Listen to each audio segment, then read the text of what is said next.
ଙ୍କୁ ଜୟ ଗୁରୁ। ମୁଁ 27 ତାରିଖ ଦିନ ଆଶ୍ରମ ବାହାରେ 28 29 ରହେ। 28 ତାରିଖ ସକାଳେ ଆଚାର୍ଯ୍ୟଙ୍କର ସୂଚୀରେ ଯାହା ଯାହା ଥାଏ ତ ସବୁଦିନ ସେମିତି ହିଁ ଥାଏ। ଆଉ ଏବେ 9ଟା ବେଳେ ବାଣୀପାଠ ସରୁଛି। ଆଉ 9ଟାରୁ 1.5 ଘଣ୍ଟା ପରେ ହିଁ ଆଚାର୍ଯ୍ୟ ଦେବ ଆସୁଛନ୍ତି 10:30 ବେଳକୁ। ଟିକେ ପରିବର୍ତ୍ତନ ଆଶ୍ରମରେ ଏଇଆ ହେଇଛି, ଯୋଉମାନେ ଧର ଯୋଉ ପଢିବା ପାଇଁ ଚାହୁଁଛନ୍ତି ତାଙ୍କର ନିବେଦନ ଗୁଡାକ କରିବା ପାଇଁ ଯୋଉ ଭାଇମାନେ ଅଛନ୍ତି ସେମାନଙ୍କୁ ଦାୟିତ୍ୱ ଦିଆଯାଇଛି ଯେ ସେ 1.5 ଘଣ୍ଟା ଭିତରେ ଯୋଉମାନଙ୍କର ସେଇଭଳିଆ ନିବେଦନ ଅଛି ତାଙ୍କୁ ଗୋଟେ ଗ୍ରୁପ କରିଦିଆଯାଉଛି। ଯୋଉମାନଙ୍କର ମେଡିକାଲ କେସ୍ ଅଛି ତାଙ୍କୁ ଗୋଟେ ଗ୍ରୁପ ବନେଇ ଦିଆହଉଛି। ଯୋଉମାନଙ୍କ ବିଜନେସ କରିବାର ଅଛି ତାଙ୍କର ଗୋଟେ ଗ୍ରୁପ ବନେଇ ଦିଆହଉଛି। ଯୋଉମାନେ ବହି ପାଠ ପଢିଛନ୍ତି, ମାର୍କ ରଖିଛନ୍ତି, କିଛି ଭଲ ମାର୍କ ରଖିଛନ୍ତି, ତାଙ୍କର ଗୋଟେ ଗ୍ରୁପ ବନେଇ ଦିଆହଉଛି। ସୋ ଏଇଭଳିଆ ଗ୍ରୁପ କରିକିରି ବନେଇକିରି ସେମାନେ ଗୋଟେ କାଗଜରେ ଲେଖି ଦଉଛନ୍ତି ଏବଂ ପ୍ରଥମ ମିନିମମ 10 ଲାଇନ ଖଣ୍ଡେ ଖାଲି ରଖୁଛନ୍ତି ଏବଂ ସେଇମାନଙ୍କୁ ଗ୍ରୁପ କରିକି କୋଉ କୋଉ ଜାଗାରେ କିଏ ବସିବ ତାକୁ ଆରେଞ୍ଜ କରିଦଉଛନ୍ତି। ଯେମିତି ଆଚାର୍ଯ୍ୟ ଦେବ ଆସିଲା ପରେ ପ୍ରାୟ 20 25 ଜଣଙ୍କୁ ନେଇକି ଥରେ ନିବେଦନ କରିଦିଆ ହଉଛି। ଆଉ ଯାହା ମୁଁ ଦେଖିଲି ଅତି ବେଶୀରେ 2 ଘଣ୍ଟା 2.5 ଘଣ୍ଟା ଭିତରେ ସବୁ ନିବେଦନ ପୋଛି ପାଛି ହେଇକି ସରିଯାଉଛି। ଆଉ ବିଶେଷ ଭାବରେ ପାର୍ଷଦ ଯୋଉମାନେ ଆଚାର୍ଯ୍ୟଙ୍କ ପାଖରେ ଅଛନ୍ତି ଅ ସେମାନଙ୍କର ଆଗରୁ ପୂଜ୍ୟପାଦ ଦାଦା ଥିଲା ବେଳେ ସେମାନେ ତ ବସି ରହି ଥଟା ମଜାରେ ହିଁ ମଜା ରହୁଥିଲା ତାଙ୍କର। କିନ୍ତୁ ବର୍ତ୍ତମାନ ଆଚାର୍ଯ୍ୟଙ୍କର ଶୈଳୀଟା ମତେ ବହୁତ ବଢିଆ ଲାଗିଲା। ସେଟା କଣ ନା ସେମାନେ ତାଙ୍କୁ କାର୍ଯ୍ୟରେ ନିୟୋଜିତ କରୁଛନ୍ତି ଆଚାର୍ଯ୍ୟ। ଧରା ଯୋଉ ମେଡିକାଲ କେସ୍ ହେଲା, 4ଟା ଖଣ୍ଡେ ଡକ୍ଟର ସେଠି ବସୁଛନ୍ତି। ଆଉ ସମସ୍ତଙ୍କୁ ସବୁବେଳେ କହନ୍ତି ଯେତିକି ଦରକାର ସେତିକି କଥାରୁ ଅଧିକା ନ କହିକି ସାଙ୍ଗେ ସାଙ୍ଗେ ଆସିକି ଏଠି ପହଞ୍ଚିବା ପାଇଁ। ତ କିଛି କାମ ଦେଇଥିବେ, ସେ କାମଟା ସାରିକି ଆସିକି ସାଙ୍ଗେ ସାଙ୍ଗେ ପହଞ୍ଚିବେ। ସବୁବେଳେ କେହି ନା କେହି ଗୋଟେ ଡକ୍ଟର ରହିବା ଦରକାର ସେ ଜାଗାରେ। ତ ସେ କଣ କରୁଛନ୍ତି, ଯଦି କିଛି ଡକ୍ଟର ମାନେ କିଛି ମେଡିକାଲ କେସ୍ ହେଲା, କିଛି ପ୍ରୋବ୍ଲେମ ହେଲା, ତାହେଲେ ସେ କିଛି କହିଦିଅନ୍ତି। କହିଦେଲା ପରେ ଅଧିକା କହିକି ବୁଝେଇବା ପାଇଁ ସେ ପାର୍ଷଦ ଲୋକ ଭାଇମାନଙ୍କୁ ଯାହା ବୁଝେଇବାର ଅଛି ପୁରା ପଏଣ୍ଟ ୱାଇଜ କହନ୍ତି ଏବଂ ପଛକୁ ଆସିକି ହଁ ବୁଝେଇ ଦେବା ପାଇଁ ନିର୍ଦ୍ଦେଶ ଦିଅନ୍ତି। ଏ ପ୍ରକାର ମୁଁ ଦେଖୁଥାଏ। ଆଉ ବହୁତ ଶୃଙ୍ଖଳାଗତ ହେଇଯାଇଛି ଜିନିଷ ଗୁଡା। ଆଉ ବିଶୃଙ୍ଖଳା ଆଗରୁ ଥିଲା, ଶୃଙ୍ଖଳାଗତ ହେଇଯାଇଛି। ସମସ୍ତଙ୍କ ନିବେଦନ ଶୁଣିବାରେ ସମୟ ମିଳୁଛି ଆଚାର୍ଯ୍ୟଙ୍କୁ, ଯେତେ ଭିଡ ହେଲେ ବି। ଆଉ ସାମ୍ନାରେ ଠିଆ ହେଇକି ନିବେଦନ ଟା ବନ୍ଦ କରାହେଇଛି, ବସିକି ନିବେଦନ କରାହେଇଛି। ଭାଇମାନଙ୍କର ମା ମାନଙ୍କର ପ୍ରୋବ୍ଲେମ ପାଇଁ ସେଠି କାର୍ପେଟ ବିଛା ହେଇଛି, ଯେମିତି କି ତଳେ କାଟିବନି। ଆଉ ଗୋଟେ ବହୁତ ସୁନ୍ଦର ଜିନିଷ ହେଲା, ମୁଁ ଯୋଉଗୁଡା କହିଲେ ଆଚାର୍ଯ୍ୟ ଦେବ ତାକୁ ଆସିବି ଟିକେ ଯୋଉ ମେଜର ଜିନିଷ ଗୁଡା ଯୋଉଗୁଡା କାଳେ ଛାଡିଦେବି ବୋଲି କହିଦିଏ। 28 ତାରିଖ ଦିନ ସନ୍ଧ୍ୟାବେଳେ, ସେଦିନ ବୋଧେ ସପ୍ତମୀ ଥିଲା କି ଷଷ୍ଠୀ ଥିଲା କେଜାଣି, ଆପଣ ଦେଖିନେବେ। ଆମର ଯୋଉ ରୀତି କନଫରେନ୍ସ ଯୋଉ ଜାଗାରେ ହୁଏ ସେ ଜାଗାରେ ବଡ ପେଣ୍ଡାଲ ହେଇଥିଲା। ଆଉ ସେଠି ଲାଇଟ ର ଆରେଞ୍ଜମେଣ୍ଟ ଯେମିତି ଆମର ହୁଏ ସେମିତି ହେଇଥିଲା। ଆଉ ସେଠି ମା ମାନେ ମିନିମମ୍ 30 ଜଣ ମା ସେ ଆଶ୍ରମରେ ରହୁଥିବା ଭାଇମାନଙ୍କର ମିସେସ୍ ହେଇପାରନ୍ତି, ପିଲାମାନେ ହେଇପାରନ୍ତି, ସେମାନେ ମିଶିକିରି ବହୁତ କିଛି କାର୍ଯ୍ୟକ୍ରମ କରିଥିଲେ। ଗୋଟେ ନାଟକ ହେଇଥିଲା ଯେ ବହୁତ ମାନେ ପରିସ୍ଥିତିରେ ଲୋକ ମୁଦି ପିନ୍ଧୁଛି, କାହାଠୁ କିଛି ପାଦୁକା ପାଉଛି, ଏମିତି ହେଇକି ସେ ଭାବୁଛି ବୋଧେ ଦିନରେ ମାନେ ଜୀବନରେ ତାର ଦୁଃଖ କମିଯିବ। ଏଇ ପ୍ରକାର ନାଟକ ଥାଏ। ଶେଷରେ ଠାକୁରଙ୍କର ଗୋଟେ ବାଣୀ କୁହାଯାଇଛି ଯେ ଏଥିରେ ତ ଦୁଃଖ ଯାଏନି, ଦୁଃଖ ବଢେ। ଏମିତି କଣ ଗୋଟେ ନାଟକର ଶେଷରେ ଠାକୁରଙ୍କର କୁହାଯାଇଛି। ତେଣୁ କର୍ମକୁ ନେଇକି ଯଦି ଧର୍ମ କରାଯାଏ ତାହେଲେ ଧର୍ମ ରକ୍ଷା କରେ କର୍ମକୁ। ହେଲା, ତ ଏଇଟାରେ ଗୋଟେ ଅଛି ଶେଷରେ। କିନ୍ତୁ ମୁଁ 29 ତାରିଖ ଦିନ ଶୁଣିଲି ଆଚାର୍ଯ୍ୟ ଦେବ କହିଲେ ଯେ ନାଟକଟା ଖୁବ ବଡ ହେଇଗଲା, 5-10 ମିନିଟ ସାରିବା କଥା, ଅଧଘଣ୍ଟେ ହେଇଗଲା। ଏଟା କହୁଥିଲେ ସେ ମା ମାନଙ୍କୁ। ଆଉ ଗୋଟେ ଜିନିଷ ଖରାପ କି ଭଲ ଆପଣ ଭାବିବେ, ମତେ ଏଇଆ ଲାଗିଲା, ମୁଁ କହୁଛି। ଆଚାର୍ଯ୍ୟଙ୍କ ପାଖରେ ସେଦିନ କଣ ଫ୍ୟାସନ ଶୋ ବି କରାହେଇଥିଲା। ତ ମୁଁ ସେଗୁଡା ସବୁ ଭିଡିଓ ଫିଡିଓ ଉଠେଇକି ଛାଡି ଗ୍ରୁପରେ ଦେଲି ନାହିଁ, କାରଣ କିଏ କଣ ଭାବିବ। କିନ୍ତୁ ପରେ ମୁଁ ପର୍ଯ୍ୟାଲୋଚନା କରି ଦେଖିଲି ଯେ ଏଗୁଡିକ ଆମର ସମାଜରେ ତ ପଶିଗଲାଣି। ଭାଇ ମା ମାନେ ଏଗୁଡାକୁ ବେଶୀ ପସନ୍ଦ କରୁଛନ୍ତି। ଆଜିକାଲି ଦୁନିଆରେ ଯୋଉ ଭାଇ ମାନେ ଏବେ ଦୀକ୍ଷିତ ହେଇଛନ୍ତି ବେଶୀ ପସନ୍ଦ କରୁଛନ୍ତି। ଆଉ ବୋଧହୁଏ ଆମେ ସମାଜ ସହିତ ତାଳ ଦେବାକୁ ନେଇକରି ଏଗୁଡା ସବୁ ଆପଣେଇ ନେଇଛେ। କେତେ ପୁରୁଣା ଲୋକଙ୍କୁ ତ ଭଲ ଲାଗି ନପାରେ। ଆଚାର୍ଯ୍ୟ ଦେବ ରହିଥିଲେ, ଆଉ ବଡ ବରୁଣୀମା ଥିଲେ, ପୁରା ପରିବାର ଥିଲା। ଆଉ କିନ୍ତୁ ମୋର ବିଚାର ଯାହା ମୁଁ କହିଲି ଏଟା ବ୍ୟକ୍ତିଗତ ଜିନିଷ, ଆପଣ ବିଚାର କରିବେ। ଆପଣ ପାଇପାରିବେ ଫେସବୁକରୁ ଆପଣ ଭିଡିଓ ଗୁଡା ପାଇପାରିବେ। ତଥାପି ମୁଁ ମୋର ପୋଷଣ ଗ୍ରୁପରେ ଭିଡିଓ ଗୁଡା ପଠେଇଥିଲି। ଯାହା ମୋର ବିଚାର ହେଲା ଏଇଆ ଯେ ଆମେ ଧର୍ମଟା ଯେତେବେଳେ ପାଳନ କରୁଛେ, ପରିସ୍ଥିତି ସୁବିଧା, ଯାହା ପରିସ୍ଥିତି ଅନୁଯାୟୀ ଦୁନିଆ ଚେଞ୍ଜ ହଉଛି, ଯୋଉ ଯୁଗ ଚେଞ୍ଜ ହଉଛି, ଯାହା ବି ହଉଛି ସେଗୁଡିକ, ଟିକେ ରୁହନ୍ତୁ ମୁଁ ଟିକେ ମ୍ୟୁଟ କରିଦିଏ, ଗୋଟେ ସେକେଣ୍ଡ।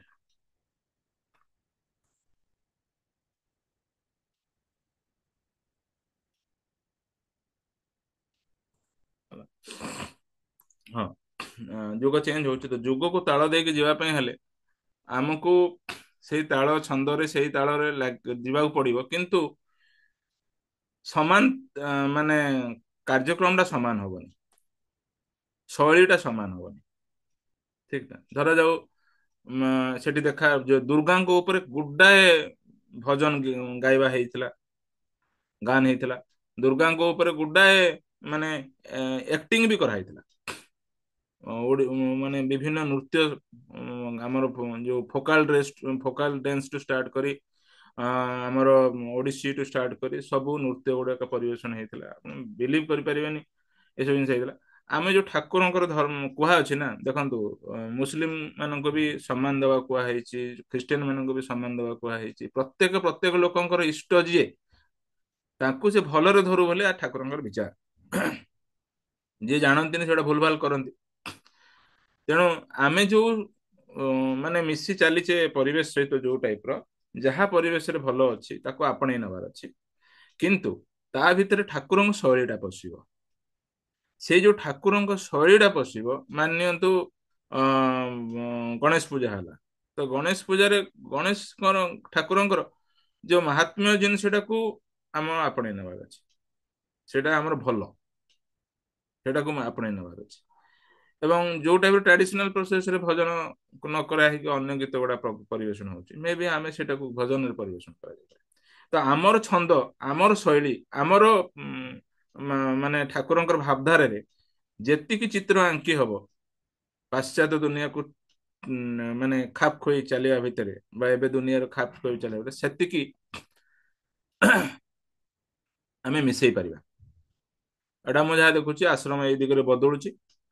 ଆପଣ ବାଦ୍ୟ ଯନ୍ତ୍ରଠୁ ଷ୍ଟାର୍ଟ କରି ପରିବେଷଣ ଷ୍ଟାର୍ଟ କରି ବିଭିନ୍ନ ରକମ ଜିନିଷ ହଉଛି। ଏବେ ୟଙ୍ଗ ପିଢି ଗୁଡିକ ବିଶେଷ ଭାବରେ ଟିଭି ଆଉ ସ୍କୁଲ କଲେଜରେ ଯୋଉ ଭଳିଆ ପିଲାମାନଙ୍କ ସହିତ ମିଶାମିଶି କରିକି ସେମାନେ ବଡ ହଉଛନ୍ତି, ସେମାନଙ୍କୁ ଗୋଟେ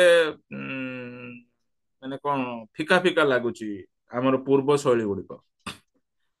ସେଥିପାଇଁ ସେମାନେ ନୂଆ ଶୈଳୀରେ ଚିତ୍ର ଆଙ୍କୁଛନ୍ତି। ଆଶ୍ରମ ସେଇ ନୂଆ ଶୈଳୀରେ ଚିତ୍ର ଆଙ୍କୁଛି, କିନ୍ତୁ ଉଦ୍ଦେଶ୍ୟଟା ଠାକୁରଙ୍କର ଭାବଧାରାଟା ତା ଭିତରେ ରହୁଛି।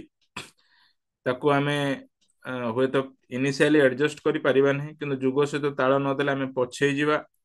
ବହୁତ ଲୋକ ଆମକୁ ଗୋଟେ ମାନେ କଣ ପଛୁଆ ବୋଲି ଭାବିବେ। ଆ ଭିତରେ ଗୋଟେ ନୂଆ ପିଢି ଆଉ ପୁରୁଣା ପିଢି ଭିତରେ ତାଳମେଳ ଖସିଯିବ, କମିଯିବ।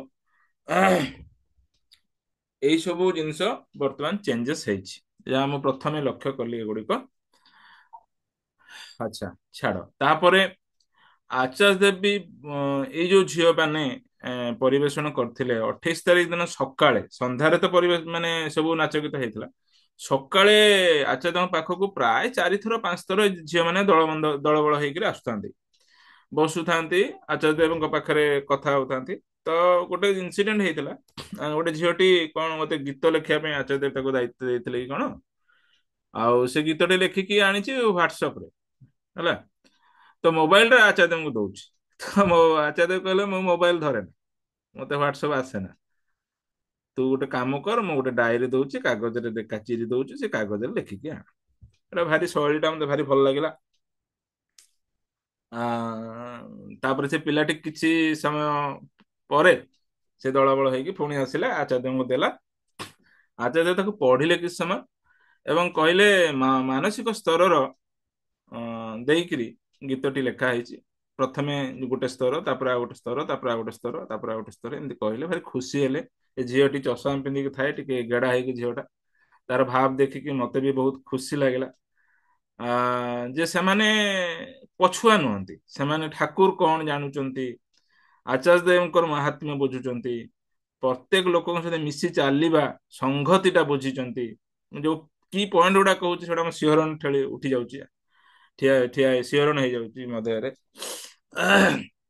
ବୁଝିଛନ୍ତି ଯେ କାହାକୁ ଫୁଲଫିଲ କରିବା ପାଇଁ ଆମେ ଜୀବନଟାକୁ ଚିତ୍ର ଆଙ୍କୁଛେ। 29 ତାରିଖ ଦିନ ଦେଖିଲି ଜଣେ ମା ଗୋଟେ ବହୁତ ବଢିଆ ରୋଲ ନିଭେଇଥିଲେ। ଯେ ସେ କଣ ମାନେ କଣ ଗଙ୍ଗା ଜଳ କଣ ଏଇ ଯୋଉ ଆମର ମୁଦି ପିନ୍ଧେଇବା ଏସବୁ ଜିନିଷ କରିକି ଗୋଟେ ଯୋଉ ନାଟକଟା ହେଇଥିଲା, ତାପରେ ଠାକୁରଙ୍କର ଭାବଧାରାରେ ସେ ନାଟକରେ କୁହାଯାଇଥିଲା ଗୋଟେ ବାଣୀଟା। ତ ସେଥିରେ ସେ ଗୋଟେ ବଢିଆ ମେଜର ରୋଲ ନିଭେଇଥିଲେ। ତାଙ୍କୁ ଆଚାର୍ଯ୍ୟ ଦେବ କହିଲେ, ନାଟକଟି ଖୁବ ବଡ ହେଇଗଲା। ତାପରେ ସେ ଉତ୍ତର ଦେଲେ, ହଁ ଦାଦା, ଟିକେ ରିପିଟ ହେଇଗଲା, ଆମେ ବି ପ୍ରିପାରେସନ ହେବାକୁ ସମୟ ପାଇନୁ। ମାନେ ଗୋଟେ ଦିନ ପୂର୍ବରୁ ସେମାନେ ପ୍ରିପେୟାର ହେଇଛନ୍ତି, ଥିମ୍ ଲେଖିଛନ୍ତି। ଆମର ଯୋଉ ଇଂରାଜୀରେ ବାଣୀ ପଢନ୍ତି, ଆମର ବାଣୀ ପାଠ କରନ୍ତି। ଆଚ୍ଛା ଦେବଦତ୍ତ ଭାଇ, ଇଂରାଜୀରେ ବାଣୀ ପାଠ କିଏ କରନ୍ତି ଆମର? ଧୃତିମାନ ସିଂ। ହଁ ହଁ, ସେ ସେ ନିଜେ ଲେଖିଥିଲେ ତାର ଥିମ୍ ଟା, ହେଲା। ସେ ନାଟକରେ ଶେଷରେ କୁହାଯାଇଥିଲା ଏବଂ ସମସ୍ତେ ଆକ୍ଟିଂ କରିଥିଲେ।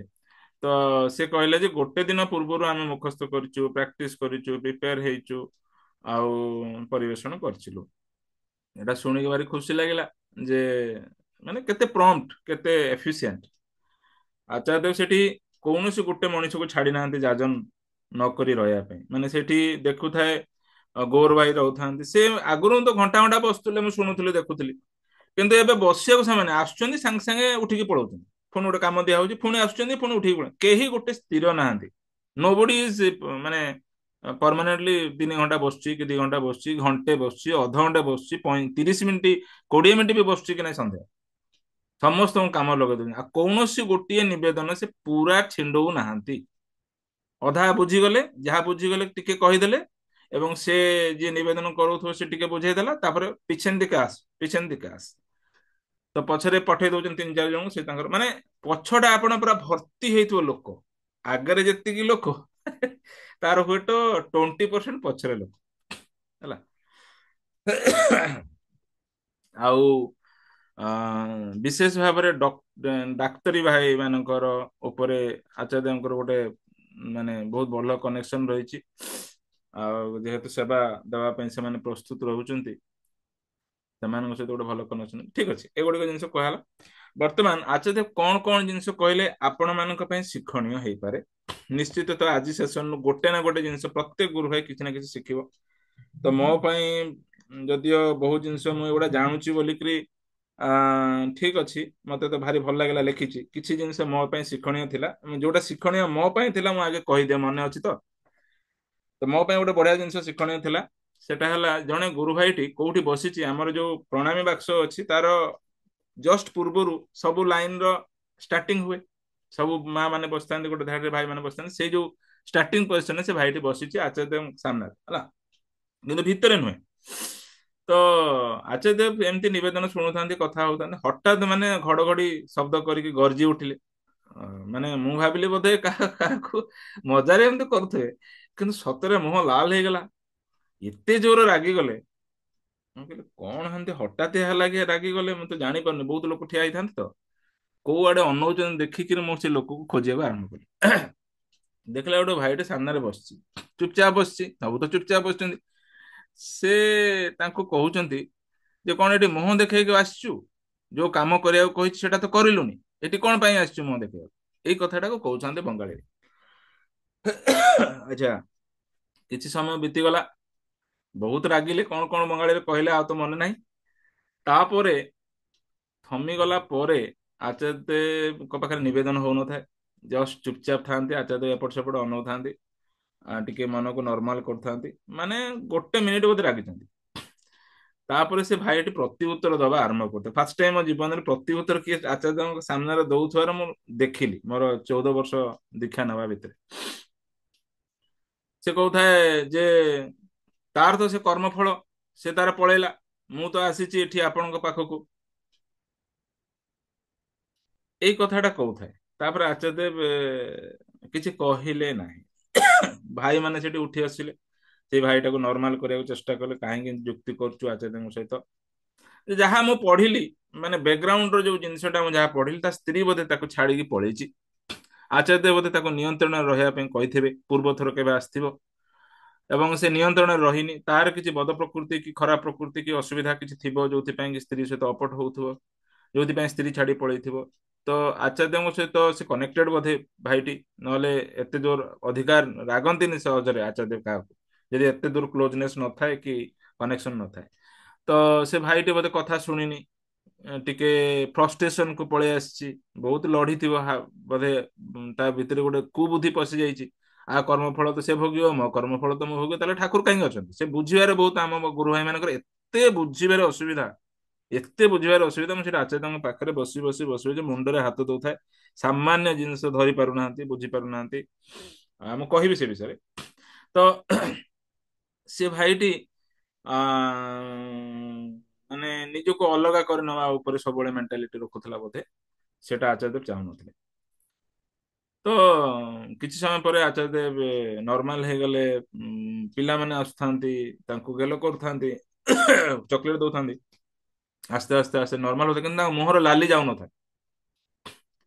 ତ ମୁଁ ନିଜ ଅବସ୍ଥାଟାକୁ ନିଜେ ନଉଛି, ଯେ ଆମେ ଯେତେବେଳେ ରାଗି ଯାଉନା, ଆମେ ଯେତେ ପର୍ଯ୍ୟନ୍ତ ସେ ଲୋକଟିକୁ ତଳି ତଳାନ୍ତ ନ କରିଛୁ, ତାକୁ ଛୋଟ ନ କରିଛୁ, ତାକୁ ପୁରା ଡମିନେଟ ନ କରିଛୁ, ତାର ଖରାପକୁ ପୁରା ମାଜିକି ଚାରିଆଡେ ନ ଜଣେଇଛୁ, ସେତେ ପର୍ଯ୍ୟନ୍ତ ଛାଡୁନା। ବେଳେ ବେଳେ ଏମିତିଆ ବି ଆମେ କରୁ, କିନ୍ତୁ ଆଚାର୍ଯ୍ୟଙ୍କ ପାଖରେ ସେ ଯୁକ୍ତି କରୁଥାଏ, ଆଚାର୍ଯ୍ୟ ଚୁପ୍ ରହିଯାଉଥାନ୍ତି, କିଛି କହୁନଥାନ୍ତି।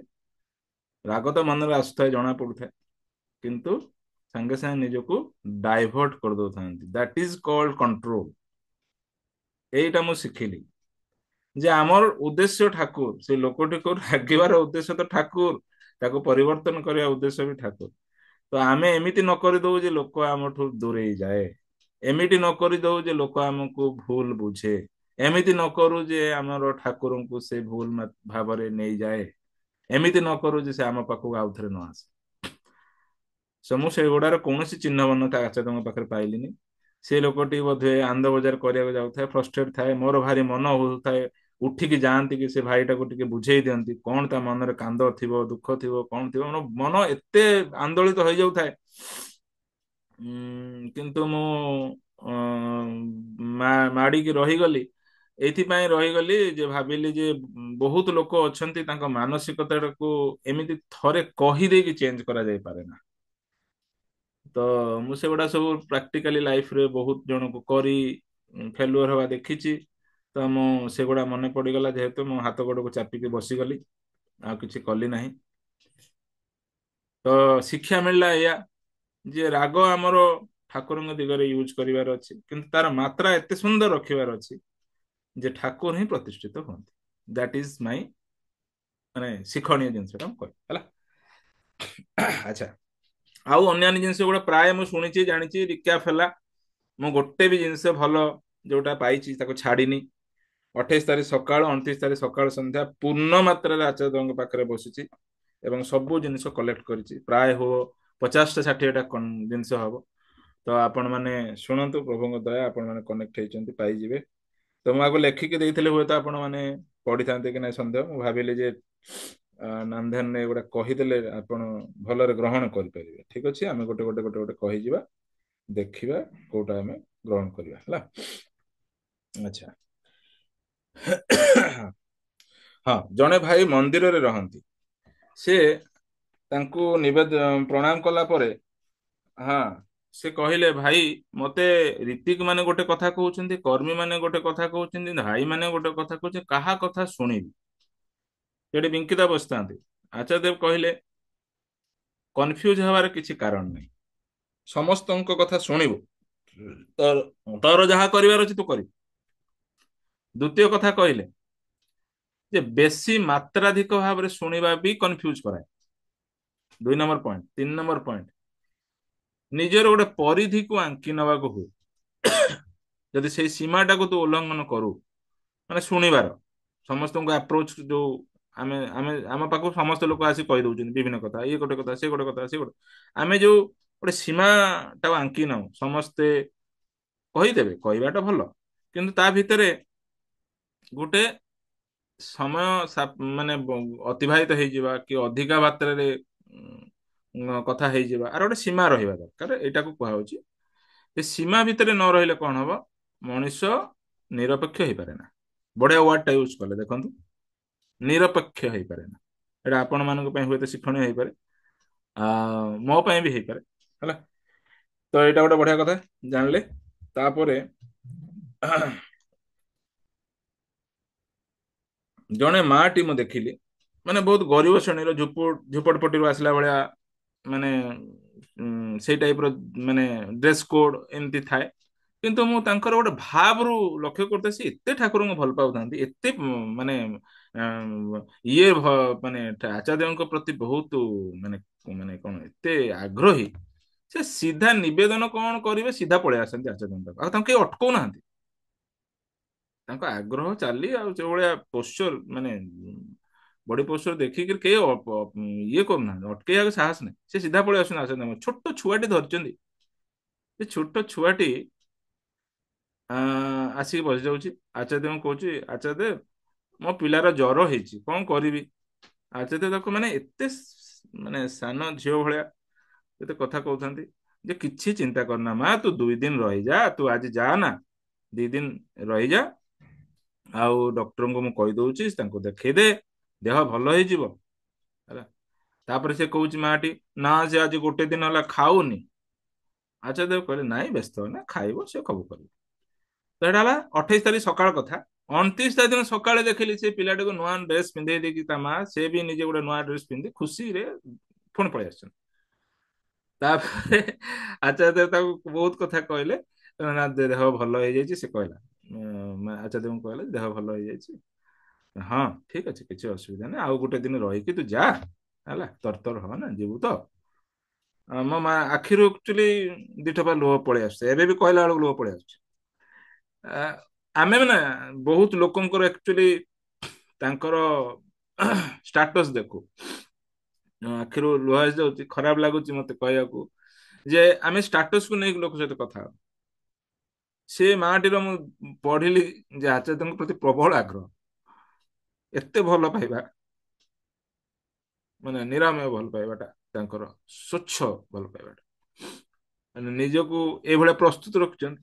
ସେ ବୋଧେ ବହୁତ କିଛି ଠାକୁର କାମ କରନ୍ତି, ମେ ବି ଆମେ ସେଇଭଳିଆ ଅହଙ୍କାର ନେଇକି କାମ କରୁ, କାମ ତ କରୁଛୁ ଭାଇ ସମସ୍ତେ, କିନ୍ତୁ ଅହଙ୍କାର ନେଇ କାମ କରୁଛୁ। ସେ ତାଙ୍କର ଅହଙ୍କାର ଦେଖେଇବାକୁ ମିଳିଲାନି ମାଙ୍କର, ସେଇଟା ମତେ ବହୁତ ଛୁଇଁଲା ମନକୁ। ଯେ ଆମ ଭିତରେ କଣ ଗୋଟେ ଫିଲ୍ କରୁ ଯେ ଆମେ କିଛି ଗୋଟେ କରି ପକେଇଛୁ, ବୋଧେ ଆମେ ଉପକୃତ କରୁଛୁ ବୋଧେ ଠାକୁରଙ୍କ, ଆମେ ବହୁତ କିଛି, ମେ ବି ସେଇ ଅହଙ୍କାର ଟା ଆମକୁ ଖାଇ ଦଉଛି, ଆମକୁ ନମନୀୟ କରିବାକୁ ଦଉନି, ପ୍ରାଞ୍ଜଳ କରିବାକୁ ଦଉନି ମନଟାକୁ।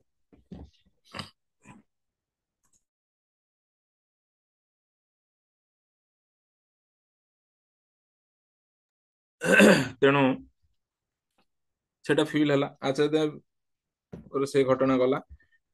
ତାପରେ ଜଣେ ବାପା ତାଙ୍କ ପୁଅଟି ମଝିରେ ମଝିରେ ମଦ ପିଇବା ଉପରେ ନିବେଦନ କରିବା ପାଇଁ ଆସିଥିଲେ, କାହିଁକି ସେ ପିଲାଟି ଦୁଃଖ ଦଉଛି, କଷ୍ଟ ଦଉଛି, ଏମିତି କଥା ଉପରେ କହୁଥିଲେ। ସେ ଆଚାର୍ଯ୍ୟ କହିଲେ, ଦେଖନ୍ତୁ ବଢିଆ କଥା, ଆମର ଶିକ୍ଷଣୀୟ ଜିନିଷଟା ଏଠି କଣ ଅଛି। ଆଚାର୍ଯ୍ୟ କହିଲେ ଯେ ମଦ ପିଇବାଟା ତ ବ୍ରେନ କୁ ଡ୍ୟାମେଜ କରେ, କିନ୍ତୁ ଯୋଉ ମଝି ମଝିରେ ପିଉଛି ବୋଲି କହୁଛନ୍ତି, ଯୋଉ ପସିବିଲିଟି ଟା ଅଛି ସେ ବ୍ରେନ ଟାକୁ ଭଲ କରିପାରିଥାନ୍ତା, ଦେହଟାକୁ ଭଲ କରିପାରିଥାନ୍ତା, ସେ ଟିକେ ଟିକେ ଯୋଉ ପିଇବା ଯୋଗୁଁ ହିଁ ତାର ପସିବିଲିଟି ଟାକୁ ହରେଇ ଦଉଛି।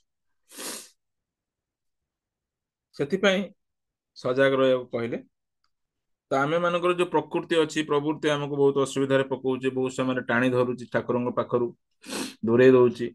ତ ଏଇ ଯୋଉ ଆମେ ଡିସକନେକ୍ଟ ବହୁତ ସମୟରେ ହଉଛୁ, ସେ ଡିସକନେକ୍ଟ ହବା ଯୋଗୁଁ ଯେତିକି ଆମେ ଭଲ ସାଉଁଟୁଛୁ ନା, ସେଗୁଡ଼ା ହାତରୁ ପଳଉଛି।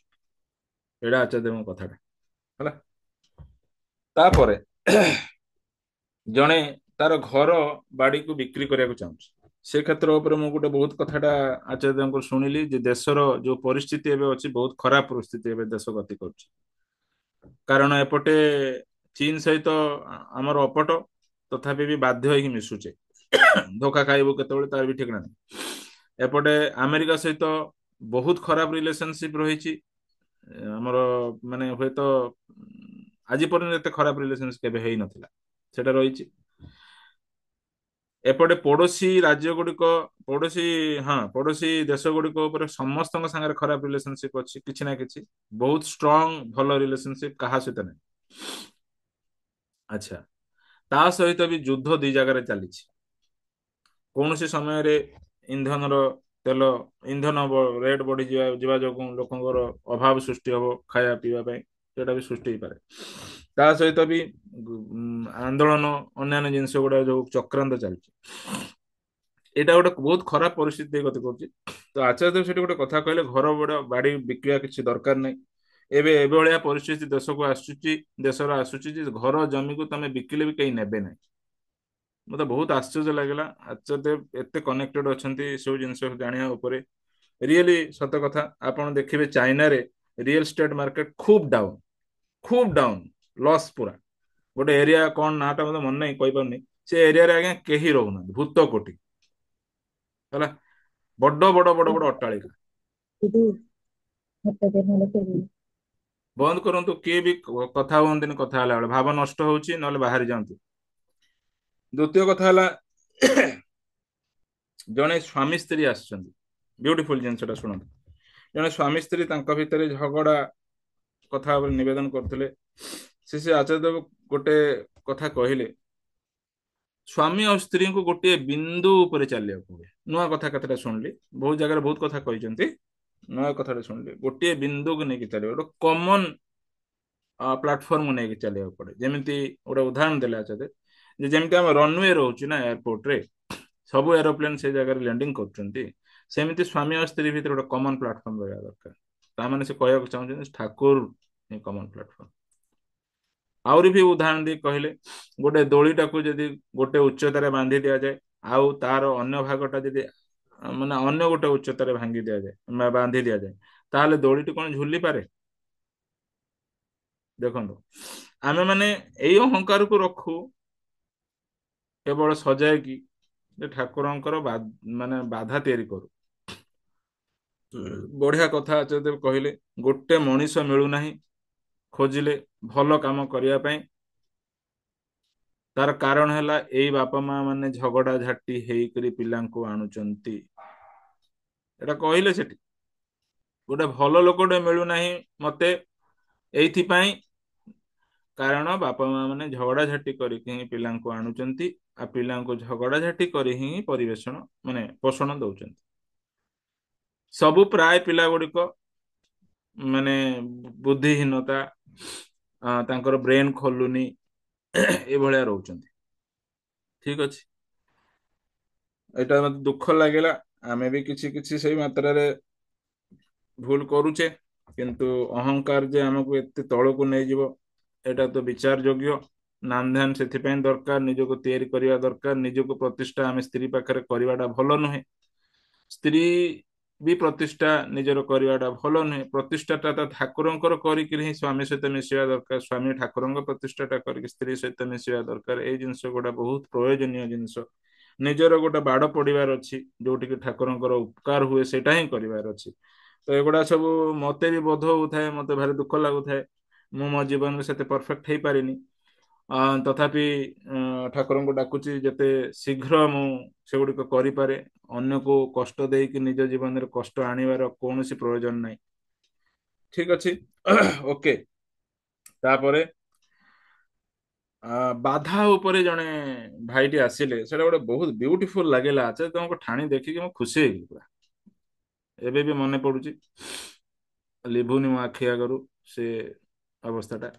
ସେ ଭାଇଟି ମାନେ ନିବେଦନ କରୁଥାନ୍ତି ଯେ ମୁଁ ଏ କାମଟି କରୁଛି, ମୋର କାମଟି କଲା ଭିତରେ ବହୁତ ବାଧା ଆସୁଛି। ସେ ବାଧା କଥା କହିକି ନ ସରୁଣି ସାଙ୍ଗେ ସାଙ୍ଗେ ଆଚାର୍ଯ୍ୟ ଦେବ ଚିଲେଇବା ଆରମ୍ଭ କରିଦେବେ, ପାଟି କରିବା ଆରମ୍ଭ କରିଦେବେ। ଆରେ ବାଧା, ଠାକୁରଙ୍କ ମାନେ ରାମଚନ୍ଦ୍ର କି ବାଧା ଆସିଥିଲା ଜାଣିଛୁ? ସେ ତ ଚାହିଁଥିଲେ ତ ସିଧା ରାବଣକୁ ଧରିକି ପଳେଇ ଆସିଥାନ୍ତେ। ସୀତା ରାବଣକୁ ବନ୍ଦୀ ବନେଇ ଦେଇଥାନ୍ତେ, ବନେଇ ଦେଇଥାନ୍ତେ, ସୀତାଙ୍କୁ ନେଇ ଆସିଥାନ୍ତେ। ତାଙ୍କୁ ପୁଣି କିପରି ଭାବରେ ବାଧା ଅତିକ୍ରମ କରି ଜୟ କରି ପୁଣି ଯାଇକି ସେଠି ଲଙ୍କାରେ ପହଞ୍ଚିଲା ପରେ ବି ଗ୍ୟାରେଣ୍ଟି ନାହିଁ ଯେ ସୀତା ମାଙ୍କୁ ଆଣିପାରିବେ, କାରଣ ପରାକ୍ରମୀ ସେ ଖୁବ୍, ତାକୁ ଯୁଦ୍ଧରେ ହରେଇ ତାପରେ ଯଦି ମାନେ ରାମଚନ୍ଦ୍ରକୁ ଏପରି କରାଯାଇ ପାରିଛି, କରିବାକୁ ହେଇଛି, ତାହେଲେ ଆମକୁ କଣ? ତାପରେ ଆଉ ଗୋଟେ ବଢିଆ କଥା କହିଲେ, ଯୋଉଠି ଯାହାର ଜୀବନରେ ସଂଘାତ ନାହିଁ, ବାଧା ନାହିଁ, ସେ କୂପମଣ୍ଡୁ କହିଁ, କୂପମଣ୍ଡୁ କହିଁ। ଏଇଟା ଗୋଟେ ବଢିଆ କଥା। ଏଇଟା ତ ରିଏଲି ଆମେ ଦେଖୁଛୁ ଜିନିଷଟା ସେଇଆ। ଆମେ ଗୁରୁ ଭାଇ ମାନେ ପ୍ରାୟତଃ ଆମେ ଦେଖୁ, ଏଇଟା ସବୁ କେସରେ ହିଁ ଦେଖୁ, ପ୍ରାୟତଃ ନାହିଁ ସବୁ କେସରେ ହିଁ ଦେଖୁ। ମୁଁ ଯଦି ପଚାରିଦିଏ ଭାଇ ନା ନାମ ଧ୍ୟାନ କାହିଁ କମ ଅଛି, ସେ ଫାଷ୍ଟ ଉତ୍ତର ଦେଇଦବ ଯେ ନାଇଁ ମୋ ଡ୍ୟୁଟି ଟା ବହୁତ ପ୍ରେସର ଅଛି, ତ ଏବେ ପୂଜା ଟାଇମ ନା, ଏଇ ଯୋଉ ଆମର ଭାଦ୍ର ସତ୍ସଙ୍ଗ ହଉଥିଲା ସେଥିପାଇଁ ବ୍ୟସ୍ତ ରହିଯାଉଥିଲି ଭାଇ, ଆଉ ଭାଦ୍ର ସତ୍ସଙ୍ଗ ପରେ ହେଇଯିବ। କେମିତି ଏତେ ଖୁସି ଲାଗେ ପ୍ରଭୁ ଏମାନଙ୍କୁ ଏତିକି କଥା କହିଦେଲେ କାମ ସରନ୍ତା। ନାଇଁ ଭାଇ ମୋର ଭୁଲ ହେଇଛି, ଆକ୍ଚୁଆଲି ଠାକୁରଙ୍କ କାମ ଆମେ କରିବା ପାଇଁ ଆସିଛୁ, ଯୋଉ ବାଧା ସହିତ ହିଁ କରିବୁ, ଏଟା ମୋର ଭୁଲ ଯେ ମୁଁ କରିପାରିନି, ଆପଣ ଚିନ୍ତା କରନ୍ତୁନି, ମୁଁ ଏବେ ବଢେଇବି, ଦ୍ୟାଟ୍ସ ଅଲ୍। ଆଜି ପର୍ଯ୍ୟନ୍ତ ଷ୍ଟ୍ରେଟ ଫରୱାର୍ଡ ଏଇଭଳିଆ କଥା ମୁଁ ଗୋଟେ ଭାଇଠୁ ଶୁଣି ନାହିଁ, ଗୋଟେ ଭାଇଠୁ ଶୁଣିନି। ହେଲା, ଆଗେ ସେ ଗପିବ, ଏଇଆ ହେଲା ସେଇଆ ହେଲା ଏମିତି ହେଲା ସେମିତି ହେଲା। ମୁଁ ସେଥିପାଇଁ ପ୍ରାୟତଃ ମୋ ମନଟା ଭାଙ୍ଗି ଯାଇଛି ଏ ଦୀକ୍ଷିତ ଗୁରୁ ଭାଇ ମାନଙ୍କଠୁ। ଅନେକ ଦିନ ଦେଇକି ପୋଷଣ ଦେଇ ଆସୁଛି, 14 ବର୍ଷ ଯାକ ହିଁ ପୋଷଣ ଦେଇ ଆସୁଛି। ହେଲା, ବହୁତ ଲୋକ ସହିତ କନେକ୍ଟେଡ ଅଛି, କିନ୍ତୁ ଏଗୁଡିକ ଦେଖିକି ମତେ ବହୁତ ଦୁଃଖ ଲାଗେ, କଷ୍ଟ ଲାଗେ। ଠାକୁରଙ୍କର ମୂଳ ଫିଲୋସଫି ହେଲା ଅଲୌକିକତା ନାହିଁ କୋଉଠି। ବଢିଆ କଥାଟା ଆଚାର୍ଯ୍ୟ କହିଲେ, ଯୋଉଟା କ୍ରମରେ ଥିବ କୋଉଠି ମୁଁ ପରେ ଆସିଲେ ମୁଁ କହିବି, ମୁଁ ଏବେ ମନେ ପଡୁଛି କହିଦଉଛି। ଏଇଟା ଷ୍ଟ୍ରଙ୍ଗଲି କହିଲେ, ଦେଖନ୍ତୁ ବଦଳିବ ଆଗକୁ, ଆପଣ ମାନେ କୌଣସି ନା କୌଣସି ମାଧ୍ୟମ ଦେଇକି ଶୁଣିବାକୁ ପାଇବେ। ଯୋଉ ଦୀକ୍ଷା ଦିଆଯାଉଛି, ଆଚାର୍ଯ୍ୟ ପୂର୍ବରୁ ଯୋଉ ଦାଦାଙ୍କ ସମୟରେ ଯୋଉ ଭଳିଆ ଦୀକ୍ଷା ଦିଆ ହଉଥିଲା, ଯୋଉ ଟ୍ରାଡିସନରେ ଆମେ ଦୀକ୍ଷା ଦେଇ ଦେଇ ଆସିଛେ, ସେ ପୁରା ବଦଳିବ, ପୁରା ବଦଳିବ। ଏତେ ଚେଞ୍ଜ ହବ ଯେ ଆପଣ ବିଲିଭ କରିପାରିବେ। ଯାଜନ ପରଫେକ୍ଟ ହବ, ଦୀକ୍ଷା ଦିଆଯିବ। ଯାଜନ ଠିକ ନଥିଲେ ଦୀକ୍ଷା ସେଇଭଳିଆ ଦିଆଯିବ ନାହିଁ, ସେଟା ପଲିସି ତିଆରି ହଉଛି। ଆଚାର୍ଯ୍ୟ ସେଠି କହିଲେ ଆମେ ଠାକୁରଙ୍କ ଦୀକ୍ଷାଟା ଯାଦୁକର ଭାବରେ ପରିବେଷଣ କରିକି ଦୀକ୍ଷା ଦେଇଛୁ। ଦିଟା ଜିନିଷ କହିଲେ, ଭାଇ ତୁ ଦୀକ୍ଷା ନେଇଯା, ତୋ ଦେହ ଭଲ ହେଇଯିବ। ଭାଇ ତୁ ଦୀକ୍ଷା ନେଇଯା, ତମ ଭିତରେ ସ୍ୱାମୀ ସ୍ତ୍ରୀ ଭିତରେ ଅମଳ ଭଲ ହେଇଯିବ। କିଛି ଦିନ ପରେ ସେ ଦୀକ୍ଷା ନେଇକି ପାଳେ, ତାପରେ ହୁଏ ନା, ତାପରେ ଦୀକ୍ଷା ଛାଡିଦିଏ। ଇଏ ଆଉ ହବ ନାହିଁ, ପୁରା ସେଠି କହିଲା ଯଦି ଇଏ और नहीं होगा, ହିନ୍ଦୀରେ କହୁଥିଲେ ये और नहीं होगा और नहीं चलेगा, ठीक से जाजन करना होगा और दीक्षित करना पड़ेगा। ଯୋଉମାନେ କହିଲେ ଗୋଟେ ବଢିଆ କଥା, ଯୋଉମାନେ ଯାଜନ କରନ୍ତି ନାହିଁ, ହଁ, ସେମାନେ ଆଚରଣ କରିନାହାନ୍ତି। ଏତେ ବିୟୁଟିଫୁଲ ୱାର୍ଡ କହିଲେ, ମୁଖସ୍ଥ କରି ରଖନ୍ତୁ। ଯାଜନ ଯିଏ କରିପାରୁନାହିଁ, ଯାଜନ ମାନେ କଣ? ଉପର ଠାଉରିଆ ନୁହେଁ, ନିଜ ଚରିତ୍ରକୁ ଦେଖେଇକି ଯୋଉ ଯାଜନଟା କୁହାଯାଏ। ଯିଏ କରିପାରୁନାହିଁ, ସେ ଆଚରଣ କରିନାହିଁ। ବଢିଆ କଥାଟା କହିଲେ ଆଚାର୍ଯ୍ୟ। ଆଗକୁ ଏଇ ଜିନିଷ ଗୁଡା ଚେଞ୍ଜ ହଉଛି, ତାର ରୂପରେଖା ପ୍ରସ୍ତୁତ ହେଇଗଲାଣି, ହୁଏତ ଆପଣ ମାନେ ପାଇଯିବେ। ତ ମୁଁ ସେଠୁ ତ ଶୁଣିକି ଆସିଲେ ଆପଣଙ୍କୁ ଜଣେଇଲି ହେଲା। ତାପରେ ଗୋଟେ ସତ୍ସଙ୍ଗ କେସ୍ ହେଇଥିଲା, କି ମନ୍ଦିର କେସ୍ ଗୋଟେ ହେଇଥିଲା। ଆଚାର୍ଯ୍ୟ ବହୁତ ରାଗିଗଲେ, କହିଲେ ରୀତିକ କର୍ମୀ ମାନଙ୍କୁ କହିବେ, ହୁଁ, ନିଜ ଯାଜନ କଲା ବେଳେ ସେମିତି କୋଟି କୋଟି ପ୍ରଣାମ, କୋଟି କୋଟି ପ୍ରଣାମ, ଏ କଥା ଶୁଣିଛି, ଏକ୍ସାକ୍ଟ କଥା କହୁଛି, କୋଟି କୋଟି ପ୍ରଣାମ, ତାପରେ ଗୋଟେ କଣ ଗୋଟେ ସେ ସୁନ୍ଦର ଗୋଟେ ମନ୍ତ୍ର କହିଦେବେ, ମନ୍ତ୍ର ଗାଇଦେବେ, ଏଗୁଡାକୁ ପୁରା କଟାକ୍ଷ କରି କହିଲେ, पूरा कटाके करके कहले ये ऋतिक उठेंगे, ऐसे स्टार्ट करेंगे, ऐसे एंड करेंगे, वही बात बार बार, वही बात बार बार, स्टेरियोटाइप। एबे भी कहले कोई कोई भी ऋतिक, हाँ, माने ऊपर बसवे नहीं, सब पछरे बसवे, पीछे बैठना है, आगे नहीं बैठना, पीछे बैठना है। आ चेंज होउछ एटा एटा एबे रिसेंटली सुनिछि, आगो को एटा चेंज हो, आपण लक्ष्य करिवे, ठीक अछि। तापरे आहुरी बहुत कथा अछि।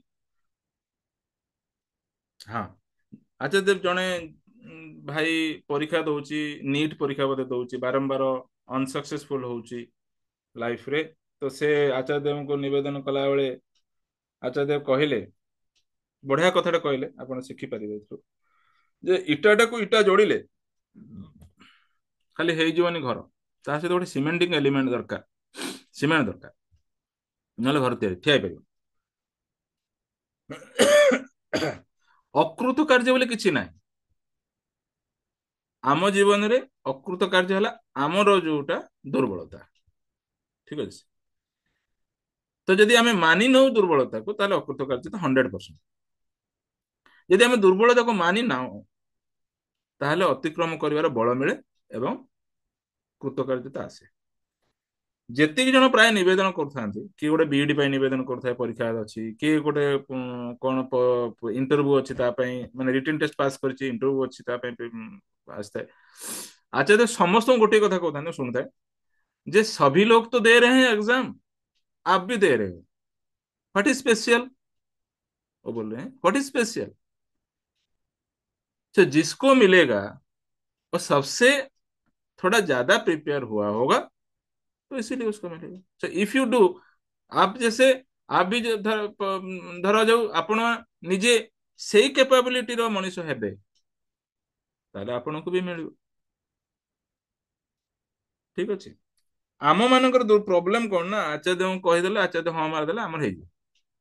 ସୋ ଯିଏ ଯେତିକି ସେଇ ସବୁ ଅଛି, ସେ ଦୁନିଆଟା ଯୋଉ ତ ଗଲାଣି, ଲୋକ ବୁଝିବା ଆରମ୍ଭ କରିବେ, କରିକି ହିଁ ପାଇବାକୁ ହୁଏ। ତାପରେ କହିଲେ ଗୋଟେ ସାଇଣ୍ଟିଷ୍ଟ ଅଛନ୍ତି, ସେ ସାଇଣ୍ଟିଷ୍ଟ କିଏ ଯଦି ନାଁ ମନେ ପଡୁଛି ମତେ କହିବେ, ଏକ୍ସାକ୍ଟ ସାଇଣ୍ଟିଷ୍ଟ ନାଁଟା ମନେ ପଡୁନି ବୋଲି କହିପାରୁନି। ତାଙ୍କର ହାତ ଗୋଡ ପୁରା ନିସ୍ତେଜ, କାମ କରୁନଥିଲା, ଗୋଟେ ଆଙ୍ଗୁଠି କେବଳ ହଲୁଥିଲା, ମାଇଣ୍ଡରେ ହିଁ କାମ କରୁଥିଲେ। ସେ ବହୁତ ବଡ ସାଇଣ୍ଟିଷ୍ଟ, ନୋବେଲ ପୁରସ୍କାର ପାଇଛନ୍ତି ସେ, ହେଲା, ସେ ଡେଥ୍ କରିଗଲେଣି। ସେ ସାଇଣ୍ଟିଷ୍ଟ ନାଁ କରିକି ସେ କହୁଥିଲେ ଯେ ତାଙ୍କର କେବଳ ଆଙ୍ଗୁଳି କାମ କରୁଥିଲା, ବ୍ରେନ କାମ କରୁଥିଲା। ଷ୍ଟିଫେନ୍ ହକିଂ ନା? ହଁ, ଓକେ, ହଁ, ତାଙ୍କର ଆଙ୍ଗୁଳି କାମ କରୁଥିଲା, ବ୍ରେନ କାମ କରୁଥିଲା। ତ ସେଇ ଆଙ୍ଗୁଳି ଆଉ ବ୍ରେନ ରେ ସେ କେତେ କେତେ ଥିଓରି ଲେଖି ଦେଇଛନ୍ତି ସାଇନ୍ସ ର। ତାହେଲେ ଆମର ଯୋଉ ଛୋଟ ପାରଗତା ଟା ଆମେ ପାଇଛୁ ଠାକୁରଙ୍କ ଠାରୁ, ସେଇ ପାରଗତାକୁ ଯଦି ବଡ କରିଦଉ, ତା କେତେ କଣ ହେଇଯିବ, କେତେ କଣ ହେଇଯିବ। ଏଇ କଥାଟା ସେ କହିଥିଲେ, ବହୁତ ଭଲ ଲାଗିଲା। ଯେ ମନଟାକୁ ସିନା ସେତେ ଦୃଢ ରଖିଲେ ଭାଇ, ଆମର ପାରଗତାକୁ ଆମେ ମନେ ପକେଇକିରି ଆମକୁ ଗୋଟେ ବଳ ଦବା। କିନ୍ତୁ ଆମେ ତ ନାମ ଧ୍ୟାନ କରୁନା, ଆଉ ନାମ ଧ୍ୟାନରେ ଆମ ବଳଟାକୁ ବି ଆମେ ସଞ୍ଚୟ କରୁନା। ଆମର ପ୍ରକୃତି ଯୋଉଟା ଖରାପ, ତାକୁ ବି ଆମେ ଚିହ୍ନୁନା, ଆଉ ଚିହ୍ନିକି ଆମେ କିପରି ତାକୁ ପାରି କରେଇବୁ, ସେ ଯେମିତି ଆମକୁ ବାଧା ସୃଷ୍ଟି ନ କରେ, ତା ପାଇଁ ଗୋଟେ ପରିକଳ୍ପନା ବି ଆମର ନାହିଁ। ତ ଯାହା ହବା କଥା ହଉଛି, ଠିକ ଅଛି, ଛାଡନ୍ତୁ।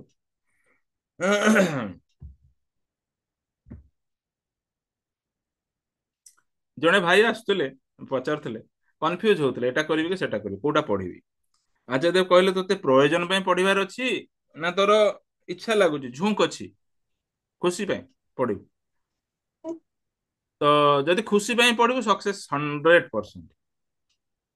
ଆଉ ଯଦି ତୁ ପ୍ରୟୋଜନ ପାଇଁ ପଢିବୁ କହିପାରିବିନି। ତାପରେ ଆଉ ଜଣଙ୍କୁ ବି କହିଲେ ପାଠଟା ଯଦି ପଢୁଛ ତାହେଲେ ପ୍ରୟୋଗରେ ଲଗା, କେବେ ଭୋକରେ ରହିବନି। ଆଉ ଜଣଙ୍କୁ କହିଲେ ଯେ ସେ ଭାଇଟା ବୋଧେ ସାଇବର କ୍ୟାଫ୍ କରିବାକୁ ଆଚାର୍ଯ୍ୟଙ୍କ ଆଶୀର୍ବାଦ ପାଉଥିଲା, ପାଇବା ପାଇଁ ଆସିଥିଲା। ତାକୁ କହିଲେ ସାइबर कैफ करोगे ठीक है, but you have to watch the need of the people. ମାନେ ମଣିଷ ମାନଙ୍କର ରିକ୍ୱାରମେଣ୍ଟ ଟା କଣ ସେଟା ବୁଝିବାର ଅଛି। ସମୟ ତାଳ ଦେଇକରି ସେଟା ବି ଚେଞ୍ଜ ହୁଏ। କରିବା ପୂର୍ବରୁ ଯୋଉମାନେ କରିଛନ୍ତି ତାଙ୍କ ସହିତ ମିଶାମିଶି କର ଏବଂ ସେମାନଙ୍କଠୁ ଜାଣି ରଖ ଯେ କଣ ପ୍ରୟୋଜନ ମାର୍କେଟରେ। ଯଦି ମଣିଷର ପ୍ରୟୋଜନ ଟାକୁ ତମେ ଫୁଲଫିଲ କର ତାହେଲେ ବିଜନେସ ଚାଲିବ। ଆହୁରି ବି ଗୋଟେ ଜିନିଷ କହିଲେ ଯଦି ଚରିତ୍ର ଠିକ ଥାଏ ବିଜନେସ ଚାଲିବ। ଏ ଦିଟା ଜିନିଷ ଇମ୍ପୋର୍ଟାଣ୍ଟ। ଚରିତ୍ର ରହିବା ଠିକ ଅଛି, ଆଉ ଗୋଟେ ହେଲା ମଣିଷର ରିକ୍ୱାରମେଣ୍ଟ ଫୁଲଫିଲ ହବାର ଅଛି। ବଢିଆ କଥାଟା କହିଲେ ଯଦି। ଆଉ ଗୋଟେ ଜଣେ ମାଟି କହିଲେ ଭାଇଟି ଆସିଥିଲେ, ସେ ଭାଇ ବହୁତ ବୃଦ୍ଧା ହେଲାଣି। ହୁଁ, ତାକୁ ବୋଧେ କହିଲେ ଯେ ମୁଁ ବହୁତ ଦିନରୁ ତମ ଜାଗାକୁ ଯିବାକୁ ଚାହୁଁଛି, ଆଉ नलकुआं खोलने से पानी निकल आएगा, पानी तो नीचे है वो तो आने का चाहता है, बट यू आर जब ड्रिलिंग होगा तब तो फिर पानी निकलेगा। हम लोग कुछ नहीं करेंगे तो फिर पानी कैसे निकलेगा? पानी तो ऊपर आने के लिए ताजु माने उतावला है, ମାନେ ଯାହା ହିନ୍ଦୀରେ କହିଲେ।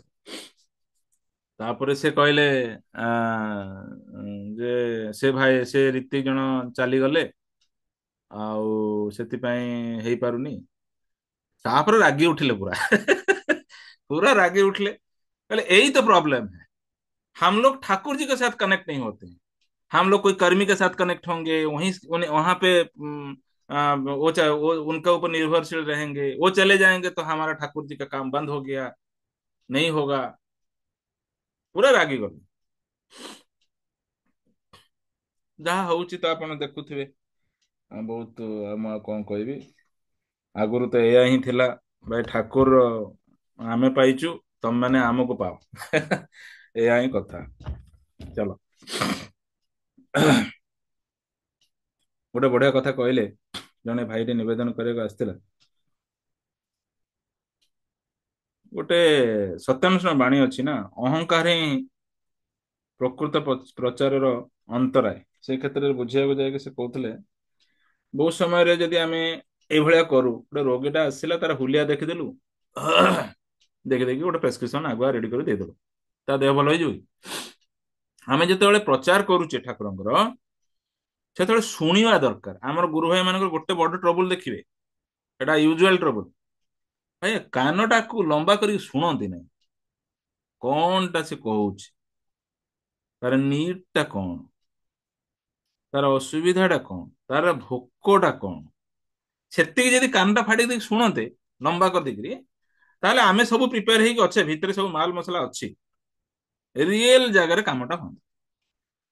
ଶୁଣିବା ପୂର୍ବରୁ ଆଗେ ପ୍ରତିଷ୍ଠା ନିଜର ଆରମ୍ଭ କରିଦଉ। କିଛି ଗୋଟେ ଚିତ୍ର ଆଙ୍କିଦଉ, ଏଇଟା ଏଇ ଟାଇପର ହେଇଥିବ, ସେଟା ସେଇ ଟାଇପର ହେଇଥିବ, ସାଙ୍ଗେ ସାଙ୍ଗେ କହିବା ଆରମ୍ଭ କରିଦଉ।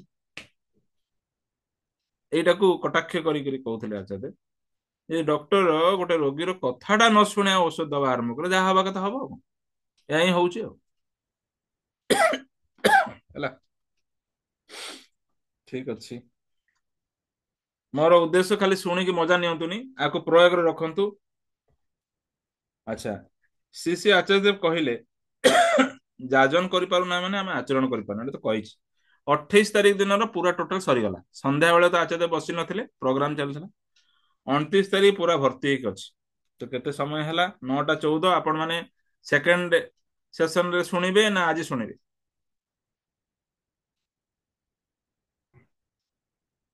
କେହି କୁହନ୍ତୁ। ଆଜ୍ଞା ଆପଣ ଆଜି କହିଦିଅନ୍ତୁ। ଆଜି ଆଜ୍ଞା କୁହନ୍ତୁ, ଟିକେ କହିଲେ ଭଲ ହୁଅନ୍ତା। ଆଜ୍ଞା ଆଜି କୁହନ୍ତୁ, ଆଜି ଶୁଣିବାର ଆଜି ସମୟ ବି କହିଦିଅନ୍ତୁ ଅଛି। ଭଲ। ହଉ ଠିକ ଅଛି। ଆଚ୍ଛା, ପରୀକ୍ଷା କ୍ଷେତ୍ରରେ ଯଦି ଆମେ କେତେବେଳେ ପରୀକ୍ଷା ଦବାକୁ ଯାଉଛେ, ପରୀକ୍ଷା କ୍ଷେତ୍ରରେ ଯଦି ସଂଶୟ ରହେ, ଆଚାର୍ଯ୍ୟ ଦେବ କହିଲେ, ମାନେ ଜଣେ ପରୀକ୍ଷା ଦେବାକୁ ଆସୁଛି, ପରୀକ୍ଷା ଅଛି ସେଥିପାଇଁ ଆଶୀର୍ବାଦ ଚାହୁଁଛି, ସେ କ୍ଷେତ୍ରରେ ପଚାରିଲେ ଆପ କନଫିଡେंट हो ତ ସେ ଆଉ କନଫିଡେଣ୍ଟ କଥା କହିଲା ବେଳକୁ ସେ ତ ଆସିଛି ଆଚାର୍ଯ୍ୟଙ୍କର ହାତଟା ତା ମୁଣ୍ଡ ଉପରେ ପଡିଯାଆନ୍ତେ ପରୀକ୍ଷାଟା ପାସ୍ କରନ୍ତୁ, ସେ ଆଉ ଥୋଡି କନଫିଡେଣ୍ଟ କଥା। ତାପରେ କହିଲେ ଆଚାର୍ଯ୍ୟ ଦେବ, ସଂଶୟ ଯଦି କିଛି ମାତ୍ରାରେ ଅଛି, ପ୍ରସ୍ତୁତି ଠିକ ନାହିଁ ବୋଲି ଜାଣିବ। ଭାବନ୍ତୁ, ଆମେ ମାନେ ଜାଣୁନା ଯେ ଆମର କଣ ଆକ୍ଚୁଆଲି କନଫିଡେଣ୍ଟ କେତେ ଲେଭେଲରେ ପରୀକ୍ଷାରେ ଅଛି। ଯେତିକି କନଫିଡେଣ୍ଟ ନାହିଁ ବୋଲି ଭାବୁଛନ୍ତି, ସେତିକିରେ ହିଁ ଆମର ରେଜଲ୍ଟ ଖରାପ ହୁଏ। ଠିକ ଅଛି, ଛାଡ। ପରିବାରଟି ଗୋଟେ ଛନ୍ଦରେ ଚାଲିବା ଦରକାର, ଗୋଟେ ଛନ୍ଦ, ଗୋଟେ ଟ୍ୟୁନିଂ ରେ ଚାଲିବା ଦରକାର। ଇଏ ତା ସ୍ୱାର୍ଥକୁ ନେଇକି ବ୍ୟସ୍ତ, ସିଏ ତା ସ୍ୱାର୍ଥକୁ ନେଇକି ବ୍ୟସ୍ତ, ଇଏ ତା ସ୍ୱାର୍ଥକୁ ନେଇ ବ୍ୟସ୍ତ, ଗୋଟେ ଛନ୍ଦ ନାହିଁ କାହା ଭିତରେ। ମୁଁ ସେଇ ଛନ୍ଦଟା ପଢି ପାରୁଛି, ଆଚାର୍ଯ୍ୟଙ୍କ ପରିବାରରେ ଅଛି। ଦେଖିବେ କେମିତି ଛନ୍ଦରେ ଦେଖନ୍ତୁ, ଆପଣ ମାନେ ଲକ୍ଷ୍ୟ କରୁଛନ୍ତି, ମୁଁ ଖାଲି ସେଇଟାକୁ ବ୍ୟାଖ୍ୟା କରୁଛି। ଅବିନ୍ଦା ଯାଉଥିବେ ସେଇ ବାଟେ, ତାଙ୍କର ଆକ୍ଚୁଆଲି ସମୟ ନାହିଁ, କିନ୍ତୁ ଚପଲ କାଢିବେ, ଜୋତା କାଢିବେ, ପଶିଯିବେ, ମୁଣ୍ଡିଆଟା ମାରିଦେବେ, ପଳେଇବେ। ଦେଖନ୍ତୁ, ଯଦିଓ ସମୟ ନାହିଁ ବସିବାର, ଆଗ୍ରହ ତ ଥିବ ବସିବାର, କିନ୍ତୁ ସମୟ ନାହିଁ, କଣ କରାଯିବ?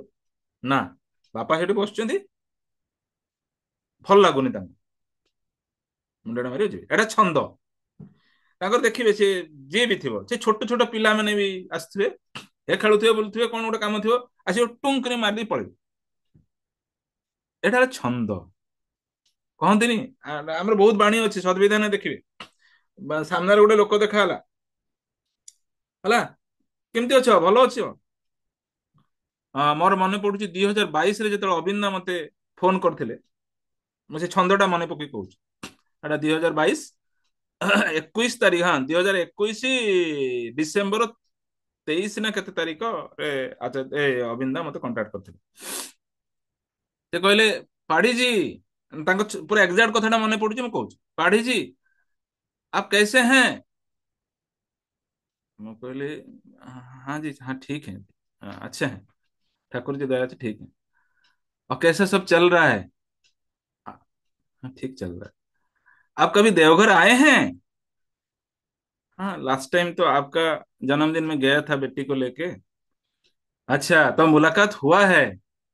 ଦେଖନ୍ତୁ, ତାଙ୍କ କଥାରୁ ଆପଣ ମୁଁ ସେଇ କଥା ଗୁଡାକ ସମସ୍ତଙ୍କ ପାଖରେ ଦେଖେ ଠାକୁରଙ୍କ ଫ୍ୟାମିଲିରେ। ତ ମୁଲାକାତ ହୁଆ ହେ, ଫିର କଭି ଆଇଏଗା, ଏମିତି କହିଲେ, ଫିର କଭି ଆଇଏଗା। ତାପରେ ସେ ଯୋଉ ଆମେ ଯୋଉ ଡେଭଲପମେଣ୍ଟ କରୁଥିଲୁ ମୋବାଇଲ ରେ, ଯୋଉ ଦୀକ୍ଷା ପତ୍ର ଆପ୍ ଟା, ଏବେ ଯୋଉ ଆପଣ ଯୋଉ ଦୀକ୍ଷା ପତ୍ର କାର୍ଯ୍ୟକ୍ରମ ଦେଖୁଛନ୍ତି, ସେଇ ଆପ୍ ର 2021 ଡିସେମ୍ବରରେ ପ୍ରଥମେ ଆରମ୍ଭ ହେଇଥିଲା। ତାଙ୍କ ଜନ୍ମଦିନ 5 ତାରିଖ ଥିଲା ଜାନୁଆରୀ, ତା ପୂର୍ବରୁ ସାରିବାର ଥିଲା, ସେଥିପାଇଁ ଆମେ ଲାଗିଥିଲୁ। ସେଇ କଥା ଦେଖିବେ, ଯେତେବେଳେ ବି କେଉ ଗୋଟେ ଲୋକ ଆଖି ସାମ୍ନାରେ ପଡିଗଲା ଆଚାର୍ଯ୍ୟ ଦେବଙ୍କର, କୋଉ ଦୂରରୁ ବି ଡାକ ପକେଇବେ, ସେଇଠି ଥାଇକି ଡାକ ପକେଇବେ। ଦେଖନ୍ତୁ, ଯଦିଓ ବହୁତ ଲୋକ ଆଚାର୍ଯ୍ୟ ଦେବଙ୍କୁ ଟିକେ ଟାଳିକି ପଳେଇବାକୁ ଚାହାନ୍ତି, କାହିଁ ଧରି ପକେଇବେ, ଯେ ପଚାରିଦେବେ କଣ କାମ ହେଲା, କେତେ ଦୂର ଯାଇଛି। ଲୋକଙ୍କ ସାମ୍ନାରେ ଅପମାନିତ ହବାର ଅଛି। ତ ଲୋକ ପୁରା ଖସିବା ବାଟ ପୁରା ବ୍ୟବସ୍ଥା କରିକି ଆସିଥାଏ, ତଥାପି ଏତେ ଦୂରରୁ ଆଖି ପଡୁଥାଏ ତାଙ୍କର, ଯଦି ସେ ନ ଶୁଣିଲା, ହେ ସେ ଭାଇଟାକୁ ଡାକିଦେଲୁ। ମତେ ଏତେ ଖୁସି ଲାଗୁଥାଏ। ପ୍ରକୃତ ରୂପେ ସେଇଭଳିଆ ପ୍ରେମ, ସେଇଭଳିଆ ଭଲ ପାଇବା, ସେଇଭଳିଆ ଗୋଟେ ସ୍ୱଚ୍ଛ ମନୋଭାବ, ଦାୟିତ୍ୱବାନ ମଣିଷ ଆମେ ଟିକେ ହେଇପାରନ୍ତେ, ମତେ ମୋର ଦରକାର ଅଛି, ମତେ ଟିକେ କି ପ୍ରଭୁ ହେଇଯାଆନ୍ତି। ଆହୁରି ବହୁତ ଲମ୍ବା ବାଟ ଯିବାର ଅଛି, କିଛି ଦୂର ତ କରିଛୁ, ଆଉ ଆହୁରି ବହୁତ ବାକି ଅଛି କରିବା ପାଇଁ। ସେଇଟା ପାଇଁ ହେଲେ ପ୍ରତ୍ୟେକ ଦିନ ମନ ସ୍ୱଚ୍ଛ ରଖିବାକୁ ପଡିବ ନାମଧାମରେ। ଆଚାର୍ଯ୍ୟଙ୍କ ଭଳିଆ ହେବା ପାଇଁ ହେଲେ ବାରମ୍ବାର ଦେଓଘର ଯିବାକୁ ପଡିବ। ଆମେ ମାନେ ଯୋଉ ଭୁଲ କରୁ କଣ ନା, ଆଚାର୍ଯ୍ୟଙ୍କ ପାଖରେ ନ ବସିକି ଏଡୁ ସେଡୁ ଯୋଉ 5 ଜଣ ଭାଇ ମାନଙ୍କୁ ସେଠି ଯୋଉ ବଢିଆ ଗପ ଶୁଣଉଥାଉ ନା, ସେଗୁଡା ସବୁ ଆମର ମାରାତ୍ମକ ଜିନିଷ ନେଇକି ଆସେ। ହେଲା, ମୁଁ 2 ଦିନ ଗଲି, ଏଣ୍ଟାୟାର ଡେ ଆଚାର୍ଯ୍ୟ ଯୋଉଠି ବସିଛନ୍ତି ପୁରା ପୋଛିକି ନେଇଛି ଜିନିଷ, କହୁଛି ପୋଛିକି। ଭୋକ ଥିଲା ସେଇଟା, ଭାଇ କୋଉ ଗୋଟେ ଗୁରୁ ଭାଇ ସହିତ ମୁଁ କଥାବାର୍ତ୍ତା ହେଇନି, ଖାଲି ଆନନ୍ଦ ବଜାର ଟିକେ ହାଲକା ଫାଲକା କଥାବାର୍ତ୍ତା ସାନ ଭାଇ ସହିତ, ଦ୍ୟାଟ୍ସ ଅଲ୍। ଓକେ। ସେଥିପାଇଁ ମୁଁ ଏକୁଟିଆ ଯାଏ, ଏକୁଟିଆ ଆସେ ଗୋଟେ ଟାଇମରେ, ଆଉ କେତେବେଳେ ଲୋକଙ୍କୁ ନେଇକି ଯାଏ, ଲୋକଙ୍କୁ ନେଇକି ଆସେ। That is a different time. ଠିକ ଅଛି। ଆଚ୍ଛା, ତାପରେ ମନ୍ଦିର କାର୍ଯ୍ୟରେ ଗୋଟେ ଗୁରୁ ଭାଇ ଏଇଟା କଣ କରିଛି, ଏଇଟା ବହୁତ ଇମ୍ପୋର୍ଟାଣ୍ଟ ପଏଣ୍ଟ। କଣ କରିଛି, ସବୁବେଳେ ମନ୍ଦିରରେ ରହୁଛି, କୋଉ ମନ୍ଦିର ପ୍ରଭୁ ଜାଣନ୍ତି, ତାକୁ କହିଲେ, ବୁଝେଇଲେ, ରାଗି ନାହାନ୍ତି, ବୁଝେଇଲେ, ଭଲ କିଛି କାମ କରୁଥିବ, ରାଗି ନାହାନ୍ତି, କିନ୍ତୁ ତାର କିଛି ଗୋଟେ ଖରାପ ଗୁଣ ଯୋଗୁଁ ସେ କହିଲେ, ବୁଝେଇଲେ, ଯେ ଯେତେବେଳେ ତମେ ମନ୍ଦିରରେ ରହୁଛ, ବହୁତ ଗୁରୁ ଭାଇ, ବହୁତ ଭକ୍ତ ମାନେ ଆସୁଛନ୍ତି, ବ୍ୟବହାରିକ ଜିନିଷ ଗୁଡିକ ବହୁତ ମାର୍ଜିତ ରଖ। ଏମିତି ନ ହଉ କି ତମ ଅମାର୍ଜିତ ଜିନିଷ ଯୋଗୁଁ, ଗୁଣ ଯୋଗୁଁ ସେମାନେ ଠାକୁରଙ୍କଠୁ ଦୂରେଇ ନ ଯାଆନ୍ତି। ଯାହାକୁ ହେଲେ ବି ଚିଡ ଚିଡ ହବୁ ନାହିଁ, ରାଗିବୁ ନାହିଁ, କଟାକ୍ଷ କରି କହିବୁ ନାହିଁ, ହେଲା, ଛୋଟ କରିବୁ ନାହିଁ। ଯଦି ମନ୍ଦିରରେ ରହି ଚାଲୁ, ଏତିକି ଆପଣେଇବାକୁ ପଡିବ। ନିଜ ଚରିତ୍ରକୁ ଯଦି ବଦଳାଇବାର ଚେଷ୍ଟା ନ କରାଯାଏ, ତାହେଲେ ମନ୍ଦିରରେ ରହିହବ ନାହିଁ। ଏଟା ବଢିଆ କଥା କହିଲେ, ରିଭଲ୍ୟୁସନ ଆଣୁଛନ୍ତି ଆଚାର୍ଯ୍ୟ ଦେବ। ଅବିନ୍ଦା ବେଳକୁ ବୋଧହୁଏ ଶୁଖିଲା ପତ୍ର ଭଳିଆ ଝଡିଯିବେ ଯୋଉମାନେ ଚେଞ୍ଜ ନହେବେ। ଆଉ ଆମର, ମୋ ମନ ଭିତରେ ପ୍ରବଳ ଦୁଃଖ ଏଇଥିପାଇଁ, ଗୁରୁ ଭାଇ ମାନଙ୍କ ପ୍ରତି ଗର୍ବିତ ମନୋଭାବ ଆସୁନାହିଁ। ସତ କଥା ଖୋଲି କହୁଛି ଆଜ୍ଞା। କେବଳ ଆଚାର୍ଯ୍ୟ ଦେବ, ଅବିନ୍ଦା ଯେତେ ପରିଶ୍ରମ କରୁଛନ୍ତି, ତାଙ୍କୁ ଦେଖିକି ଆଖି ଛଳ ଛଳ ହେଇଯାଉଛି। ତ ଆମେ ବି ସେଇଭଳିଆ ଖଟୁ ବୋଲିକିରି ଗୋଟେ ତାଙ୍କଠୁ ହିଁ ପୋଷଣ ପାଉଛି। ଆଉ ସେକେଣ୍ଡ ମଣିଷ ଯାହା ଦୁନିଆରୁ ଦେଖୁନି, ଯୋଉ ଲୋକଠୁ ମୁଁ ନେଇକିରି ହୁଏତ ତାତି ଯାଆନ୍ତି, ସମ୍ଭବ ହଉନି। ମୋ କ୍ଷେତ୍ରରେ ତ ହଉନି ଭାଇନା। ସେଥିପାଇଁ ମୋର ଭୋକ ହେଲା ଆଚାର୍ଯ୍ୟ ଦେବ, ଆଚାର୍ଯ୍ୟ ଦେବଙ୍କ ପାଖରୁ ଦେଖିଲେ ମୋର ଟିକେ ଗାଡି ଚାଲେ, ନହେଲେ ଚାଲିବା ମହା ମୁସ୍କିଲ। ଆଉ ଗୋଟେ ବଢିଆ କଥା କହିଲେ, ପୁରୁଷର ଯଦି ପୂରଣ କ୍ଷମତା ନାହିଁ ନା, ସେ କାପୁରୁଷ, ସେ ବିବାହ ନ କରିବା ଭଲ। ଆପଣ ମାନେ ଏଇଟାକୁ ଚାରିଆଡେ ଖେଳନ୍ତୁ। ଏ ବିବାହ କ୍ଷେତ୍ରରେ ଯଦି କିଏ ପ୍ରଶ୍ନ ପଚାରିଲା, ସେ ପୁରୁଷକୁ ଦେଖିବ ନାରୀ ପଛରେ ଗଡୁଛି, ହେଲା, ତାକୁ ଚେତେଇ ଦବ, ହେଲା, ଗଲା କଥା ସରିଲା। ତାପରେ ଆହୁରି ଗୋଟେ ବଢିଆ କଥା କହିଲେ, ବାର୍ଷିକ ଉତ୍ସବ ଯୋଉ ଗୁଡିକ ମନ୍ଦିରରେ ହଉଛି, ସେଗୁଡିକ ରବିବାର ହିଁ ହବ। ତା ଛଡା ଦେଖିବାକୁ ହବ ଯେ ପରୀକ୍ଷା ଚାଲିଛି କି ନାହିଁ, କିଛି ଇଭେଣ୍ଟସ ଅଛି କି ନାହିଁ, ଯାହା ଫଳରେ ଲୋକ ଯେମିତି କଟି ନ ଯାଏ। ଏମିତି ନ ହଉ କି ଆମେ ବହୁତ କଲେକ୍ସନ କରିଦେଲେ, ଉତ୍ସବ କରିଦେଲେ, ଉତ୍ସବ ଲୋକ ଆସିଲେନି, ଏମିତି ବହୁତ ହଉଛି। ଏଗୁଡା ଅହଂକାରୀ ରୀତିକ ମାନଙ୍କ ପାଇଁ ହଉଛି, ଆଉ କିଛି କାରଣ ନାହିଁ, ହେଲା। ସେମାନେ କଣ କରୁଛନ୍ତି ବି ଆଚାର୍ଯ୍ୟ ଦେବ कहले, हाँ, हम लोग ने डिसाइड किए हैं कि इतना तारीख को हमारा वार्षिक उत्सव होगा, और हम आश्रम में निवेदन कर लिए हैं, आश्रम से निर्देश आ गया है। बदमाशी सब पूरा आचार्य देव कर ये भंडामी, ये सब भंडामी है, पूरा रागी कहले। ଠିକ ଅଛି, ଚାଲ। ତାପରେ କହିଲେ, ଆରଜିକର ଇନସିଡେଣ୍ଟ ବି ଆସିଥିଲା। ଆରଜିକର ଯୋଉ ମେଡିକାଲ କଲେଜରେ ଯୋଉ କୁକାଣ୍ଡ ହେଇଥିଲା, ସେ କଥାଟା ଆସିଥିଲା। ସେ କହିଲେ ଯେ ତାଙ୍କ ପରି ସେ ଯୋଉ ପ୍ରିନ୍ସିପାଲ ଥିଲେ, ତାଙ୍କର ଯୋଉ ପଡୋଶୀ ଥିଲେ, ତାଙ୍କର ବହୁତ ମାନେ ଖବର ନିଆ ହେଇଛି। କହୁଥିଲେ ଯେ ଏଇ ବାପା ମା ଝଗଡା କରିବା ଦ୍ଵାରା ପିଲା ଯୋଉମାନେ ଆସନ୍ତି, ତାଙ୍କର ନିୟତ କଣ ହୁଏ। ବଖାଣ କହୁଥିଲେ ଆଚାର୍ଯ୍ୟ, ଯେ ସେମାନେ ଗୋଟେ ଭଲ କାମ କରିବେ, ଧରାଯାଉ ସେମାନେ ଭଲ ପାଠ ପଢିଲେ, ବାପା ମା ଝଗଡା କରିକି ପିଲାଟାକୁ ଆଣିଛନ୍ତି, ପିଲାଟା ଭଲ ପାଠ ପଢୁଛି, ପାଠ ପଢିଲା, ଗୋଟେ ପୋଲିସ ଚାକିରି କଲା, କି ଆଇଏଏସ୍ ଅଫିସର ହେଲା, କିମ୍ବା ଆଇପିଏସ୍ ଅଫିସର ହେଲା, ହେଲା, ଏବଂ ଏଭଳିଆ କୁକାଣ୍ଡ କଲା, ଜେଲ ଗଲା। ଆଉ ଏକ୍ସାମ୍ପଲ ଦେଇ କହିଲା ଆଜିକର ଇନସିଡେଣ୍ଟ ପ୍ରିନ୍ସିପାଲ। ଆପଣ ଦେଖିବେ ଏ ଗୁରୁ ଭାଇ ମାନଙ୍କ ଫ୍ୟାମିଲିରେ ଚରି ଗଲାଣି। ଆମେ ମାନେ ଖାଲି ଧୋବ ଫରବର ପିନ୍ଧୁଛୁ। ସେଇ ଯୋଉ ସହିବା ବହିବା ମାନେ ବ୍ୟବହାରିକ ଜିନିଷ, ଝଗଡା ନ କରିବା, ନିଜକୁ ପ୍ରତିଷ୍ଠା କରିବା ପାଇଁ ଆମେ ଯୋଉ ଅମଳ କରିଦଉ, ଏଇଗୁଡା ହେଇ ହେଇକି ତ ଛୋଟ ଛୋଟ ହେଇଗଲାଣି, ଗ୍ରୁପ ଭାଙ୍ଗୁଛି। ଆଉ ବାହାରେ ତ କରୁଛୁ, ଘରେ କରୁନୁ, ତୁ ଘରେ ତ ନିଜର ଅଧିକାର ପ୍ରବଳ ଭାବରେ ଜାହିର କରୁଥିବୁ ନା। ଆଚ୍ଛା, ତ ସେ କଥାଟା କହିଲେ ଭାଇନା, ଦେଖନ୍ତୁ, ଯିଏ ଭଲ ହେବାକୁ ଚାହୁଁଛନ୍ତି ହେଇଯାଆନ୍ତୁ। ମଣିଷର ମନରେ ଉତ୍ସାହ ଥିଲେ, ହଁ, ଜଣଙ୍କ ଦେହ ଭଲ ହଉନି, ଜଣେ ବୁଢା ଲୋକଟେ ଆସିଥିଲେ, ତାଙ୍କ ପିଲାଟା ନେଇକି ଆସିଥିଲା, କି ପିଲା ବୋଧେ ଆସିଥିଲା, ହଁ ପିଲାଟି ଆସିଥିଲା, କହିଲେ ବାପାଙ୍କ ଦେହ ଭଲ ହଉନି। ଆଚାର୍ଯ୍ୟ ବଢିଆ କଥା କହିଲେ, ଶୁଣୁ, ବଢିଆ କଥାରେ ହସେଇଲା, ମାନେ ଏମିତି କମେଡି କରିଲେ, ଓହୋ, अरे पापा जी को पापा जी को थोड़ा गुस्सा दिलाता है कि नहीं। तो हमें हंसी आरम्भ करो। बीच बीच में थोड़ा उनको शांत मत करो, नहीं तो वो ऐसे ही रहेंगे, कुछ नहीं होगा। बीच बीच में उनको माने गुस्सा दिलाओ, तब जाके वो तेज आ जाएगा देखो। ହେଲା ମତେ ଖୁସି ଲାଗିଲା ଏତେ ସୁନ୍ଦର ମାନେ କଣ କରୁଛନ୍ତି ସେ। ଆଚ୍ଛା, କହିଲେ ସବୁବେଳେ ଗୋଟେ ମଣିଷର ଭିତରେ ଗୋଟେ ଉତ୍ସାହ ଜାଗ୍ରତ କରି ରଖିବାକୁ ହୁଏ। ତାକୁ କହିବୁ ଯେ ଠାକୁର, ମୋର ଯୋଉ ବାକି ଜୀବନ ଆପଣଙ୍କ ପାଇଁ ଅଛି, ମୁଁ ବହୁତ କିଛି କରିବି,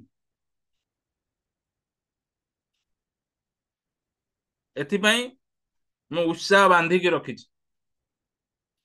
ହେଲା ଏଇଭଳିଆ ମାନେ ଅବଦାନ ମୁଖୀ କଥାଟା କହିବା କଥା ଯେ ଠାକୁରଙ୍କ ପାଖରେ ଯେ ମୋର କର୍ତ୍ତବ୍ୟ ବହୁତ ଅଛି ବାକି, ତ ତାହେଲେ କିଛି ଭଲ ହେଇପାରେ। ଏହା କହିଲେ ମଣିଷ ଭିତରେ ଯଦି ଉତ୍ସାହ ଥାଏ ତାହେଲେ ତା ଦେହ ଭଲ ହୁଏ ବୋଲି କହିଲେ। ହେଲା ଉତ୍ସାହଟାକୁ ଜାଗ୍ରତ ରଖିବା। ଉତ୍ସାହ କେବେ ମାନେ ଆମେ ମାନେ ନା କଥାବାର୍ତ୍ତାରେ ମଣିଷର ଉତ୍ସାହକୁ ଭାଙ୍ଗୁ। କାହିଁକି ମୁଁ ଆପଣଙ୍କୁ ଏକ୍ସାମ୍ପଲ ଦଉଛି। ଆମେ ଯୋଉ ଗ୍ରୁପ ବନେଇଛୁ ଦେଖନ୍ତୁ, ଜଣେ ଯଦି ମେସେଜ ଟା ପଠେଇଲା, କେତେ ତତେଇବାକୁ ପଡୁଛି, ଛାଟ ମାରିବାକୁ ପଡୁଛି, ଗାଳି ଦବାକୁ ପଡୁଛି, ମାନେ ପ୍ରବଳ ରେଟରେ କଥା ଖରାପ କଲା ପରେ ଟିକେ ହଲୁଛନ୍ତି, କିଏ ଗୋଟେ ଥମ୍ସ ଅପ୍ ଦଉଛି, କିଏ ଗୋଟେ ହାତ ଯୋଡିକି ଗୋଟେ ସିମ୍ବଲ ଦଉଛି। ଭାରି କଷ୍ଟକର ବେପାର। ମାନେ ସାମାନ୍ୟ ସ୍ତରରେ ଯୋଉଟା ହେଇପାରେ, ମାନେ ଜଣେ ଗୋଟେ ଭଲ କାମ କରୁଛି ତାକୁ ଟିକେ ପ୍ରୋତ୍ସାହନ ଦେବା, ମୁହଁରେ ବି ହଉ କାମରେ ବି ହଉ, ସେତିକି ହଉନାହିଁ। ଏଇଟା ଗୋଟେ ଷ୍ଟ୍ରଙ୍ଗଲି ମୁଁ ଦେଖୁଛି ଆମ ଗୁରୁ ଭାଇ ମାନଙ୍କ ଭିତରେ କେମିତି ଯେ ଖରାପ ଗୁଣ ପଶି ଯାଇଛି। ଆଉ ତାହେଲେ ଆମେ ମାନେ ଯଦି ଆମ ଘରେ କିଏ ଗୋଟେ ରୋଗୀ ଥାଏ, କି ଦେହ ଖରାପ ଥାଏ, କି ଉତ୍ସାହ ଦଉଥିବୁ। ଗୋଟେ ଠାକୁର କାମ ଭଲ ଜଣେ କରୁଥିବ, ତାକୁ ତ ଆମେ ଟିକେ ପ୍ରୋତ୍ସାହନ ଦଉନେ। ଏଗୁଡା ସବୁ ଦେଖ ଯାହା ଆଚାର୍ଯ୍ୟ କହୁଛନ୍ତି, ଏଗୁଡା ନିରାଟ ସତ କଥା, ଯୋଉ ଗୁଡିକ ଆମେ ଭୁଲ କରୁଛୁ। ଆଚ୍ଛା, ପ୍ରାୟ ଆଚାର୍ଯ୍ୟ କହିଲେ ଯେ ଆମ ଦେଶର ଯୋଉ ଯୋଉ ଜାଗାରେ ମାଇଗ୍ରେଟେଡ ଏରିଆ, ମାନେ ପାଖାପାଖି ଦେଶରୁ ପଳେଇ ଆସୁଛନ୍ତି ଲୋକ, ସେଇ ଜାଗାରେ ବେଶୀ କ୍ରାଇମ ହଉଛି। କ୍ରାଇମ କିନ୍ତୁ ଯୋଉ ଜାଗାରେ ମାନେ ମାଇଗ୍ରେସନ ନାହିଁ, ସେ ଜାଗାରେ କ୍ରାଇମ ବେଶୀ ନାହିଁ। ଏ କଥାଟା କୋଉ କଥାରେ ଗୋଟେ ଯୋଡିକି କହିଲେ, ମୁଁ ଲେଖିଥିଲି। ନିଜ ଜୀବନ ଯାତ୍ରା ଆଉ ଚଳନୀକୁ ନେଇକି ଡାଏଟ ଚାର୍ଟ ହବା ଦରକାର। ସମସ୍ତଙ୍କ ପାଇଁ ସମାନ ଡାଏଟ ଚାର୍ଟ ହବା ଉଚିତ ନୁହେଁ। ନିଜ ଜୀବନ ଯାତ୍ରା ଚଳନୀକୁ ନେଇକି ଡାଏଟ ଚାର୍ଟ ହବା ଦରକାର। ଠିକ ଅଛି।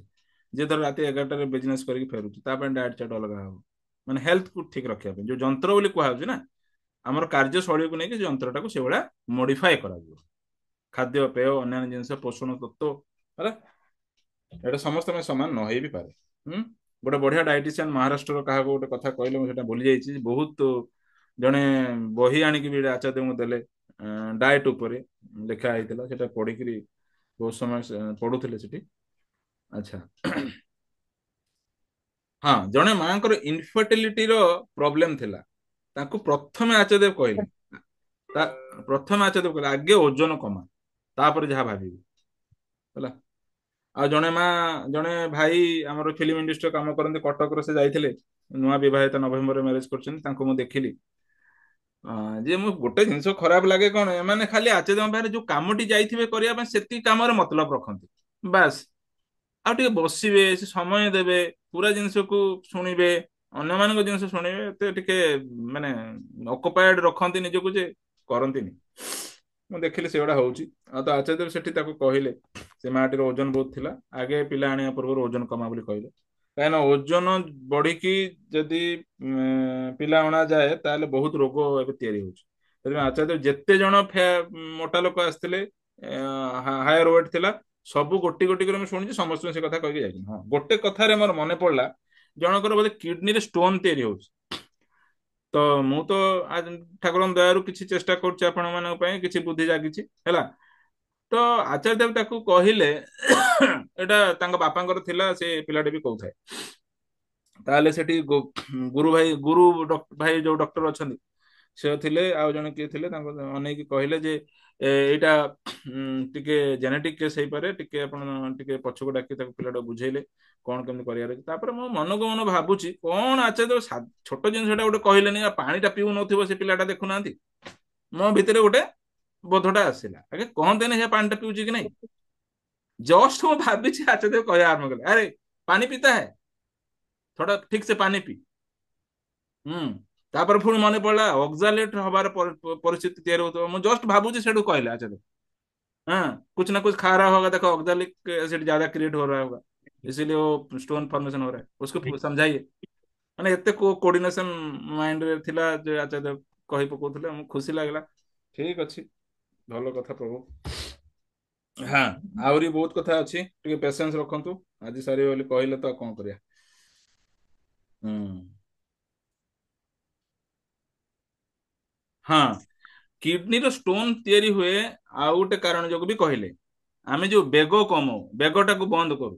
ମୁଁ ମଝିରେ ପୂର୍ବ ସେସନରେ କହିଥିଲି ନା, ଯୋଉ ଟ୍ରେନ ମାନେ ମୁଁ ଷ୍ଟେସନରେ ଥିଲି, ଯୋଉ ସେସନଟା ନେଇଥିଲି କହିଥିଲି, ବେଗକୁ ବନ୍ଦ କରିବାର ନାହିଁ। କୌଣସି ସ୍ଥଳରେ ବେଗ ବନ୍ଦ କରିବେନି। ଯିଏ ବେଗ ବନ୍ଦ କରିବ ତା ପରିଣାମ ସେ ବୁଢା ବେଳକୁ ପାଇବ, 100% ପାଇବ, ବଢିଆ ପୁରସ୍କାର ଆକାରରେ ପାଇବ ହେଲା। ସଂଘାତ ଆସିଲେ ହିଁ ମଣିଷର ଉନ୍ନତି ହୁଏ, ଏଟା କୁହାଯାଇଛି। କମ୍ଫର୍ଟ ଜୋନରେ ଯିଏ ରହିବ ସେ କୂପମଣ୍ଡୁକ। ତେଣୁ ଆମେ ମାନେ ଗୁରୁ ଭାଇ ମାନେ ଦେଖିବେ, ଟିକେ କଣ ଭାଇ ନା ବହି ଟିକେ ପଢିକିରି ବୁଝେଇକି ପଠେଇ ପାରିବ, ବୁଝେଇବାକୁ ହବ। ହଁ, ବୁଝେଇବାକୁ ଓଡିଆରେ ଲେଖି ଜାଣିନି ଭାଇ, ମାନେ କଣ କହିବେ ଏମାନଙ୍କୁ। ଓଡିଆ ନିଜ ଭାଷା, ଟିକେ ଲେଖି ଜାଣିବାର କଣ କ୍ଷତି। ନାଇଁ ଏମିତି କହିପାରନ୍ତିନି ଯେ ହଁ ମୁଁ ଗୋଟେ ପିଲାଠୁ ମୁଁ ଶିଖିଯିବି, କିଛି ଅସୁବିଧା ନାହିଁ, ଶିଖିଯିବି କଣ ଅଛି, ଭଲ କଥା ହେଲା। ନା, ସେମାନେ ତାଙ୍କ କମ୍ଫର୍ଟ ଜୋନ ଗୋଟେ ତିଆରି କରିଦେଇଛନ୍ତି, ମାନେ ଟିକେ ହଲଚଲ ହେଲା ମାନେ ସେ ପାରିବିନି, ହବନି ହେଲା। କୂପମଣ୍ଡୁକ ହେଇକି ବସିବା କଥା, ନିଜ ଜୀବନରେ କର୍ମଫଳ ଟାଣିବା କଥା, ଭଲ କଥା। ଆଚ୍ଛା, ଜ୍ଞାନ କଥା ଉପରେ ବଢିଆ କଥା କହିଲା। ମହାରାଷ୍ଟ୍ରର ଜଣେ ଲେଡି ଆସିଥାନ୍ତି, ସେ ଜଣେ ବୋଧେ ମେଡିକାଲ କଲେଜରେ ଏଚଓଡି ନା କଣ, ବହୁତ ତାଙ୍କୁ ଖାତିର ଦିଆଯାଉଥାଏ। ଦୀକ୍ଷା ନେଇନାହାନ୍ତି ତାଙ୍କୁ, କୋଉ ଡକ୍ଟର ଜଣେ, କିଏ ଜଣେ ଡକ୍ଟର ଅଛନ୍ତି ଆପଣ ମାନେ ଜାଣିଥିବେ, ସେ କମଳେନ୍ଦୁ ଗିରି କହିବ, ସେ ଚଷମା ପିନ୍ଧନ୍ତି, ଭାରି ପତଳା, ଆଉ ଚୁଟି କମ, କହିପାରିବ କିଏ? ଚଷମା ପିନ୍ଧନ୍ତି, ପତଳା, ଆଉ ଚୁଟି ନାହିଁ, କମ ଅଛି, କୃତି ସୁନ୍ଦର ମଣ୍ଡଳ ସେ ନୁହଁ, ଆଉ ଜଣେ କିଏ, ଛାଡ, ସେ ଡକ୍ଟର ତାଙ୍କୁ ନେଇକି ସୁଧା। ଆସିଥିଲେ। ଆଁ ଡକ୍ଟର ସୁଧା। କିଏ ମୁଁ ଶୁଣି ପାରୁନି। ତାଙ୍କୁ ସେ ନେଇକି ସୁଧାଶ୍ରୀ ଔଷଧ। ହଁ ନେଇକି ଆସିଥିଲେ, ସେଠି ବସିଲେ। ଆଚାର୍ଯ୍ୟ ଦେବଙ୍କ ପାଖରେ ମାନେ ଚାରିଆଡେ ଖଚାଖଚ ଭିଡ। ତ ଆଚାର୍ଯ୍ୟ ଦେବ ତାଙ୍କୁ ଆଦର୍ଶ କେନ୍ଦ୍ରିକ ଜୀବନ ଯାପନ ଉପରେ ମାନେ କହିଲେ। ମାନେ ଆମେ କଣ ନା, ଗୋଟେ ଲୋକଟା ଯଦି ଆମ ପାଖକୁ ଆଣିଥିବ ଜଣେ, ଧରା ଯୋଉ ପାଢୀ ଭାଇ ଟିକେ କହିଲେ, ଭାଇଟାକୁ ଟିକେ ମାନେ ଯାଜନ କଲେ, ଆସିଛି ଗୋଟେ ବକରା, ଆଜି ଦୀକ୍ଷା କରେଇଦବା। ଆମେ ଯେମିତି ହଉ, ହଁ ଠାକୁରଜୀ ଏମିତି କରିଥିଲେ, ସେମିତି କରିଥିଲେ, ଠାକୁରଙ୍କ ଦୀକ୍ଷା ନେଲେ ଏମିତି ହୁଏ, ସେମିତି ହୁଏ, ଆପଣଙ୍କ ଜୀବନରେ ଆଉ କିଛି ଦୁଃଖ ରହିବନି, ଓହ ଆଜି ତ ଦୀକ୍ଷା କରିଦେବା ଆଉ। ମୁଁ ଦେଖିଲି ଏସବୁ ଆମର ଥିଲା, ଏବେ ତ ମୋର ଜମାରୁ ନାହିଁ ଭାଇନା, ପ୍ରଶ୍ନ ଉଠୁନି ଏମିତି କହିବାର। ବହୁତ ପୂର୍ବେ ଥିଲା, ଏଇ ଶୈଳୀରେ ଆମେ ଟିକେ ଛନ୍ଦରେ ନାଚି ଉଠୁଥିଲୁ, କିନ୍ତୁ ବର୍ତ୍ତମାନ ତ ସେ ଦୁନିଆ ନାହିଁ। କିନ୍ତୁ ଆଚାର୍ଯ୍ୟଙ୍କ କଥାଟା ଶୁଣିକି ମୁଁ ଯାହା ଭାବିଲି, ଯାହା ହଉ କିଛିଟା ଆମେ ବଦଳିଛୁ। ଆଚାର୍ଯ୍ୟ ଦେବ ତାକୁ ଆଦର୍ଶ କେନ୍ଦ୍ରିକ ଜୀବନ ଯାପନ ଉପରେ କହିଲେ। ଧର୍ମଟା ଜ୍ଞାନ ସହିତ କିପରି ସଂଶ୍ଳିଷ୍ଟ ତାକୁ କହିଲେ, ଯେ ଏଇ ଯୋଉ କ୍ରିମିନାଲ ମାନେ ଅଛନ୍ତି ସେମାନେ ବି ବହୁତ ଜ୍ଞାନୀ ଅଛନ୍ତି, କିନ୍ତୁ ତାଙ୍କ ଜ୍ଞାନଟାକୁ କୋଉଥିପାଇଁ ୟୁଜ କରୁଛନ୍ତି, ଅଧର୍ମ କାର୍ଯ୍ୟରେ ୟୁଜ କରୁଛନ୍ତି। ତାହେଲେ ଜ୍ଞାନଟା ଯଦି ଠିକ ମାର୍ଗ ନ ଧରେ, ତାହେଲେ ସେଟା ହଁ ବିପତ୍ତିର କାରଣ। ଏଟା ବୁଝଉଥିଲେ। ତୃତୀୟ କଥା ବୁଝେଇଲେ ଯେ ଆମେ ମାନେ ଗୋଟେ ଜୀବନର ଲକ୍ଷ୍ୟ ରହିବାର ଅଛି, ଏଟା କରିବି ତ କଣ ପାଇଁ କରିବି, ଫୁଲଫିଲମେଣ୍ଟ କାହା ପାଇଁ, କୋଉଥିପାଇଁ, ଏଇ ଜିନିଷର କିଛି ଆନ୍ସର ମିଳିବାର ଅଛି। ପାଠଟା ପଢୁଛି, ବହୁତ ଜଣ ପଚାରୁଛନ୍ତି, ଏଇ ଭୁବନେଶ୍ୱରରେ ବହୁତ ଜଣ ପ୍ରିପେୟାର ହଉଛି ବ୍ୟାଙ୍କ କ୍ଲରିକାଲ ଏସା ତେସା। ମୁଁ ପ୍ରଥମ ପ୍ରଶ୍ନ, ଭାଇ ନା ଏଇଟା କଣ ପାଇଁ ପଢୁଛ? ନା ଚାକିରି ପାଇଁ। ନା ଚାକିରି ପରେ ଭଲ ଛୋକରି ମିଳିବ ବୋଲିକିରି, ହସି ପକେଇବେ ଟିକେ। ତାପରେ ପେଟ ପାଇଁ, ହଁ ଭାଇ ପେଟ ପାଇଁ। କେବେ କେହି ଗୋଟିଏ କହନ୍ତା କି ଯେ ମୁଁ ଠାକୁରଙ୍କ ଇଷ୍ଟବୃତ୍ତି ବଢେଇ ବୋଲି ଚାକିରି କରିବା ପାଇଁ ଚାହୁଁଛି, କି ମୁଁ ଠାକୁରଙ୍କ ପାଇଁ ବେଶୀ କର୍ମ କରିପାରିବି, ମୁଁ ସେଲ୍ଫ ଡିପେଣ୍ଡେଣ୍ଟ ହେଲେ ପଇସା ଉପରେ ମୁଁ କରିପାରିବି, କେହି ଗୋଟେ କହିବନି ହେଲା। ଏମିତି ଯଦି ଆମେ ଚିନ୍ତାଟାକୁ ଚେଞ୍ଜ କରିଦିଅନ୍ତୁ, ତାହେଲେ ବହୁତ ମଙ୍ଗଳ ଆମର ହୁଅନ୍ତା ହେଲା। ଛାଡ, ତ ଉଦ୍ଦେଶ୍ୟଟା କଣ, ଫୁଲଫିଲମେଣ୍ଟ କାହାକୁ କରୁଛେ, ସେ କାମଟା ଏଇ ତା ସହିତ ଯୋଡ଼ିବାର ଅଛି, ତେବେ ଲାଇଫର କିଛି ଭ୍ୟାଲୁ ହେଲା। तो बहुत समय बुझेले, बुझेला ପରେ कहले आप कितना दिन ठहरेंगे, आज हैं तो हाँ कल जाएंगे। ठीक है ଜଣେ ଭାଇକୁ କହିଲେ ତାଙ୍କର ବ୍ୟବସ୍ଥା କରିଦିଅ ରହିବାର। ଆମର ଆନନ୍ଦ ବଜାର ଏଠି ବସିକି ଖାଆନ୍ତି। थोड़ा बैठने से क्या होगा, थोड़ा बेली का मसल, हाँ, थोड़ा यूज होता है। हाँ, और शरीर भी सुस्त रहता है, बैक पेन भी नहीं होता है। तो ବୁଝେଇଲେ ତାଙ୍କୁ। ତାପରେ ତାଙ୍କୁ କହିଲେ जे आप तो बहुत धाम घूम के आए हैं, यहाँ पे पास में बाबा धाम है, आप जाके घूम लीजिएगा। और मैं कुछ किताब देने से आपको असुविधा नहीं होगा तो। नहीं नहीं नहीं, क्यों असुविधा होगा। ତାଙ୍କ ହଜବେଣ୍ଡ ଯିଏ ସେ ଭାରି ହସି ଖସ୍କୁର ହସ୍କୁରା ଲୋକ ଗୋଟେ, ବହୁତ हंसी हंसी କହୁथा। नहीं नहीं, कुछ प्रॉब्लम नहीं होगा, दीजिएगा। तो ठीक है, मैं आप तो रुके हैं, कल मैं आपको दूंगा। और आप भी थके हुए हैं, आप थोड़ा रेस्ट ले लीजिए। कल भी मैं पूरा समय दूंगा, आप आइएगा। और कुछ ଅସୁବିଧା है तो बोलिए। ତାଙ୍କର ମାନେ ସେ ଠାକୁରଙ୍କ ଅମଳରୁ ସେଇ ଧାରା ବାନ୍ଧିକି ସେଇମାନେ ହିଁ ଅଛନ୍ତି। ଆଚାର୍ଯ୍ୟ ଦେବ, ବଡଦା ପୂଜ୍ୟପାତ ବଡଦା, ଶିଶି ଦାଦା। ଆମେ ସେ ଶୈଳୀଟା ଶିଖି ପାରୁନେ, ଯେ ଗୋଟେ ସମୟ ଅଳ୍ପ ଭିତରେ ବି ଗୋଟେ ଲୋକକୁ କେମିତି କୋଉ କୋଉ କଥା ଗୁଡା ଗୋଟେଇକି କହିବାକୁ ହୁଏ, କୋଉ କୋଉ କଥା ତାକୁ ଆବଶ୍ୟକ। ହଁ, ଆମେ ସିଧା ଯୋଉଟା ଦରକାର ସେଇଟା ଦେ ଆଗେ। ଦୀକ୍ଷାଟା ଦରକାର ତ ଆଗେ ଦୀକ୍ଷା ନେଲୁ, ହେଲା। ସେଇଠିକି ଆଗେ ପହଞ୍ଚିଯାଉ, ସେ ଲୋକଟି ଜାଣିଯାଏ ସେ ଏଇଥିପାଇଁ ହିଁ ମତେ କଥା କହୁଛି। ଠାକୁରଙ୍କ କଥା ଗୋଟେ ପଦ ଆଚାର୍ଯ୍ୟ ଦେବ କହିନାହାନ୍ତି, ହେଲା। ହଉ, ଠିକ ଅଛି। ଆଉ ଦି ତିନିଟା ଅଛି ଭାଇ, ସରିଯିବ। ହଁ, ବହୁତ ବଡ ଇମ୍ପୋର୍ଟାଣ୍ଟ କଥା କହିଲେ। ଗୋଟେ ପରୀକ୍ଷା ଦବାର 2 ଦିନ ପରେ ପରୀକ୍ଷା ଦବା ପାଇଁ ଗୋଟେ ମାଟି ନା ଭାଇଟେ କିଏ ଆସିଲା, ପ୍ରଣାମ କଲା। ଆଚାର୍ଯ୍ୟ କହିଲେ ପରୀକ୍ଷା ପୂର୍ବରୁ ମିଠା ଖାଇବୁ ନାହିଁ, ମିଠା ଖାଇଲେ ମନେ ରହିବ ନାହିଁ। ଏଟା पूरा घोषी देली ମୁଁ। आप भी, कोई भी एग्जाम से पहले, इंपोर्टेंट काम से पहले मीठा मत खाइएगा, बहुत प्रॉब्लम होगा, ହେଲା। ଆପଣ ନିଜେ ବି ଗୁଗଲରେ ସର୍ଚ୍ଚ କରନ୍ତୁ, ପାଇଯିବେ। ଆଉ ଜଣେ କହିଲେ ମନର କଥା, ମୁହଁର କଥା, ଏଗୁଡା ସବୁ ଅର୍ଦ୍ଧ ସତ୍ୟ। ଗୋଟେ ଲୋକଟା ଧର କହୁଛି ମୁଁ ଏମିତି ବଢିଆ, ମୁଁ ସେମିତି ବଢିଆ, ଏଇଆ ସେଇଆ ଏମିତି ସେମିତି, ଜମାରୁ ତା କଥା ଉପରେ ବିଶ୍ୱାସ କରିବେନି। ତା ଚଳଣି ଟା ହିଁ ସତ୍ୟ, ହେଲା। ଏଇ କଥାଟା ଗୋଟେ କହିଲେ। ଏଇ କଥାରୁ ପ୍ରାୟ ସରିଲା। ଆପଣ ମାନଙ୍କର ବହୁତ ସମୟ ନେଲି। 8:30ଟାରୁ 9:30 ହେଇଗଲା। ମତେ ରୋମାଞ୍ଚକ ଫିଲ୍ ହଉଛି। ମୋର ଆଜି ଜର କଣ୍ଡିସନ। ମୁଁ କଦଳୀ ମିନିମମ୍ 6-7ଟା ଖାଇ ଦେଇଛି ଏସିରେ ଆସିକି, ହେଲା। ଟ୍ରେନ 4 ଘଣ୍ଟା ଲେଟ୍ ଥିଲା, କିଛି ନଥିଲା, ମୁଁ ଯାହା ପାଇଲି ଖାଇଦେଲି, ଆସିକି ଜ୍ୱରରେ ଭୋଗୁଛି। ମୁଁ ଦେଖିଲି ଆଜି ଜ୍ୱରରେ ତ ପିଲାମାନଙ୍କୁ ବୁଲେଇ ହବନି, ମାନେ ମେଳା। ତ ମୋ ମିସେସ୍ ଯାଇଛି ବୁଲେଇବା ପାଇଁ। ମୁଁ କହିଲି ଆଜି ପ୍ରବଳ ଭାବରେ ଠାକୁର କାମ ହଉ, ମୋ ମନଟା ଟିକେ ଭାରି ଦୁଃଖ ଥାଏ, ମୁଁ କିଛି କରିପାରୁନି। ଧାନ ବି ଆଜି ବେଶୀ ଭଲ ଭାବରେ କିଛି କରିନାହିଁ, ବହି ପଢା ବି ଭଲରେ ହଉନାହିଁ, ମନଟା କିଛି ଲାଖିକି ରହୁନାହିଁ। ଆଜି ଏଇ କାମଟାକୁ ସାରିଦବା, ହେଲା। ଆଉ ଠାକୁରଙ୍କ ଦୟା, ଆପଣ ମାନେ ସହଯୋଗ କଲେ, ମୋ ମନରେ ତେଜ ଆସିଲା। ହୁଏତ ମୁଁ ଆଜି କିଛି ଶୋଇଲା ବେଳୁ ବହି ପଢିକି ଟିକେ ବୁଝେଇକିରି ଲେଖିଦେବି, କି କହିଦେବି, ବଙ୍ଗାଳୀ ପଢିଦେବି। ଏଥିପାଇଁ ଆପଣ ମାନଙ୍କର ମଙ୍ଗଳ ହଉ। ଆଉ ସହଯୋଗ କରୁଛନ୍ତି, ସାଥ ଦଉଛନ୍ତି, ଲାଗି ରହିଛନ୍ତି। ବଦଳି ଯାଆନ୍ତୁ, ଆଚାର୍ଯ୍ୟଙ୍କ ପାଖରେ ସମୟ ଦିଅନ୍ତୁ। ମେଳି ହେଇକି ଯାଆନ୍ତୁନି ସବୁବେଳେ। ଗୋଟେ ସମୟରେ ମେଳି ହେଇକି ଯାଆନ୍ତୁ, ଆଉ ଗୋଟେ ସମୟରେ ନିଜେ ଏକୁଟିଆ ଯାଆନ୍ତୁ, ନହେଲେ ପରିବାର ନେଇକି ଯାଆନ୍ତୁ। ଆଉ ଯେତେବେଳେ ପରିବାର ନେଇକି ଯାଉଛନ୍ତି, ଏମିତି ଯଦି ହଉଛି, ତାହେଲେ ପରିବାର ଥରେ ନିଅନ୍ତୁ, ଆପଣ ଥରେ ଯାଆନ୍ତୁ, ନହେଲେ ଶିଖି ପାରିବେନି ଆଜ୍ଞା। ମୁଁ ସବୁବେଳେ ଗୋଟେ ଜିନିଷ ଲାଇଫରେ ଏମିତି ଭୁଲ ଭୁଲ କରିକି ଶିଖିଛି, ଯେ ଯେବେ ବି ଦେଓଘର ଯାଏ, ସେ ଆଚାର୍ଯ୍ୟଙ୍କ ପାଖରେ ବସିପାରେ ନା। ବସିଲା ମାନେ ପିଲାଟା କାନ୍ଦୁଥିବ, କି ଖେଳ କୋଉଠି ମାଡି ଯିବଣି, କୋଉଠି ଦୌଡି ଯିବଣି, ଏଇଥିରେ ମୋର ଡର ରହେ ବୋଲେ ବାହାରେ ରହେ। ଛୋଟ ଥିଲାବେଳେ ପିଲାମାନେ ଏମିତି ଥିଲା। କିନ୍ତୁ ସେତେବେଳେ ଏକୁଟିଆ ଯାଇକିରି ସେଠି ବସିବାକୁ ଡର ଥାଏ। ନିଜର ସେତିକି ଇଏ ଲାଗୁନଥାଏ, ଯାଉନଥାଏ। ତ ବହୁତ ହରେଇଛି ଆଜ୍ଞା, ବହୁତ ଆଗରୁ ଏଇ କାମ ଗୁଡିକ ଆରମ୍ଭ ହେଇ ସାରନ୍ତାଣି, କିନ୍ତୁ ଲେଟରେ ବୁଝିଛି। ଆଚ୍ଛା, ତୃତୀୟ କଥା ହେଲା, ବହୁତ ସମୟରେ କିଛି ଆନନ୍ଦ ବଜାର କାମ ପାଇଁ ବହୁତ ଲୋକଙ୍କୁ ନେଇକି ଯାଏ। ଥରେ ନେଇଗଲା ପରେ ଗୋଟେ ମାସ ଭିତରେ ତ ହୁଏନି, ପୁଣି ଆଉଥରେ ଯିବାକୁ ସମୟ ହୁଏ ନା, ପୁଣି ଡେରିରେ ଯାଉ। ଏମିତି ହେଇକିରି ଆମେ ବହୁତ ଶିଖିବା ଜିନିଷ ଶିଖି ପାରିନେ। ଆମେ ବାହ୍ୟ ଜଗତରେ ଏତେ ହାତ ଗୋଡ ମେଲଉଛୁ, ଯୋଉଥିପାଇଁ କି ଆମେ ମୂଳ ଜିନିଷଟା ଶିଖିବାର ଅଭାବ ହଉଛି। ଏଇ ମୂଳ ଜିନିଷ ଶିଖିବା ପାଇଁ ଟିକେ ଆପଣ ମାନଙ୍କୁ ସମୟ ଦେବାକୁ ହବ ଆଚାର୍ଯ୍ୟଙ୍କ ପାଖରେ। ଏବେ ଆଚାର୍ଯ୍ୟଙ୍କର ବହୁତ ବଢିଆ ଜିନିଷ ହେଲା ଯେ ସେ ଚାନ୍ସ ଦଉଛନ୍ତି। ତାଙ୍କର ଏବେ ଏଜ ଟା ସେ ପାଖାପାଖି ବୋଧେ 60 ପାଖାପାଖି ହବ। ତେଣୁ ସେ ଏଇ ସମୟରେ ଯୋଉ ଚାନ୍ସ ଦଉଛନ୍ତି, ଏଇ ସମୟରେ ଯେତେ ପାରିବେ ନେଇଯାଆନ୍ତୁ, ହେଲା। ବୁଝିଯିବାଟା ଜୀବନରେ ଯେତେ ଶୀଘ୍ର ହବ କଲା ବେଳକୁ ସମୟ ମିଳିବ ଏବଂ ଖୁସି ବି ଲାଗିବ ନିଭେଇଲେ ହେଲା।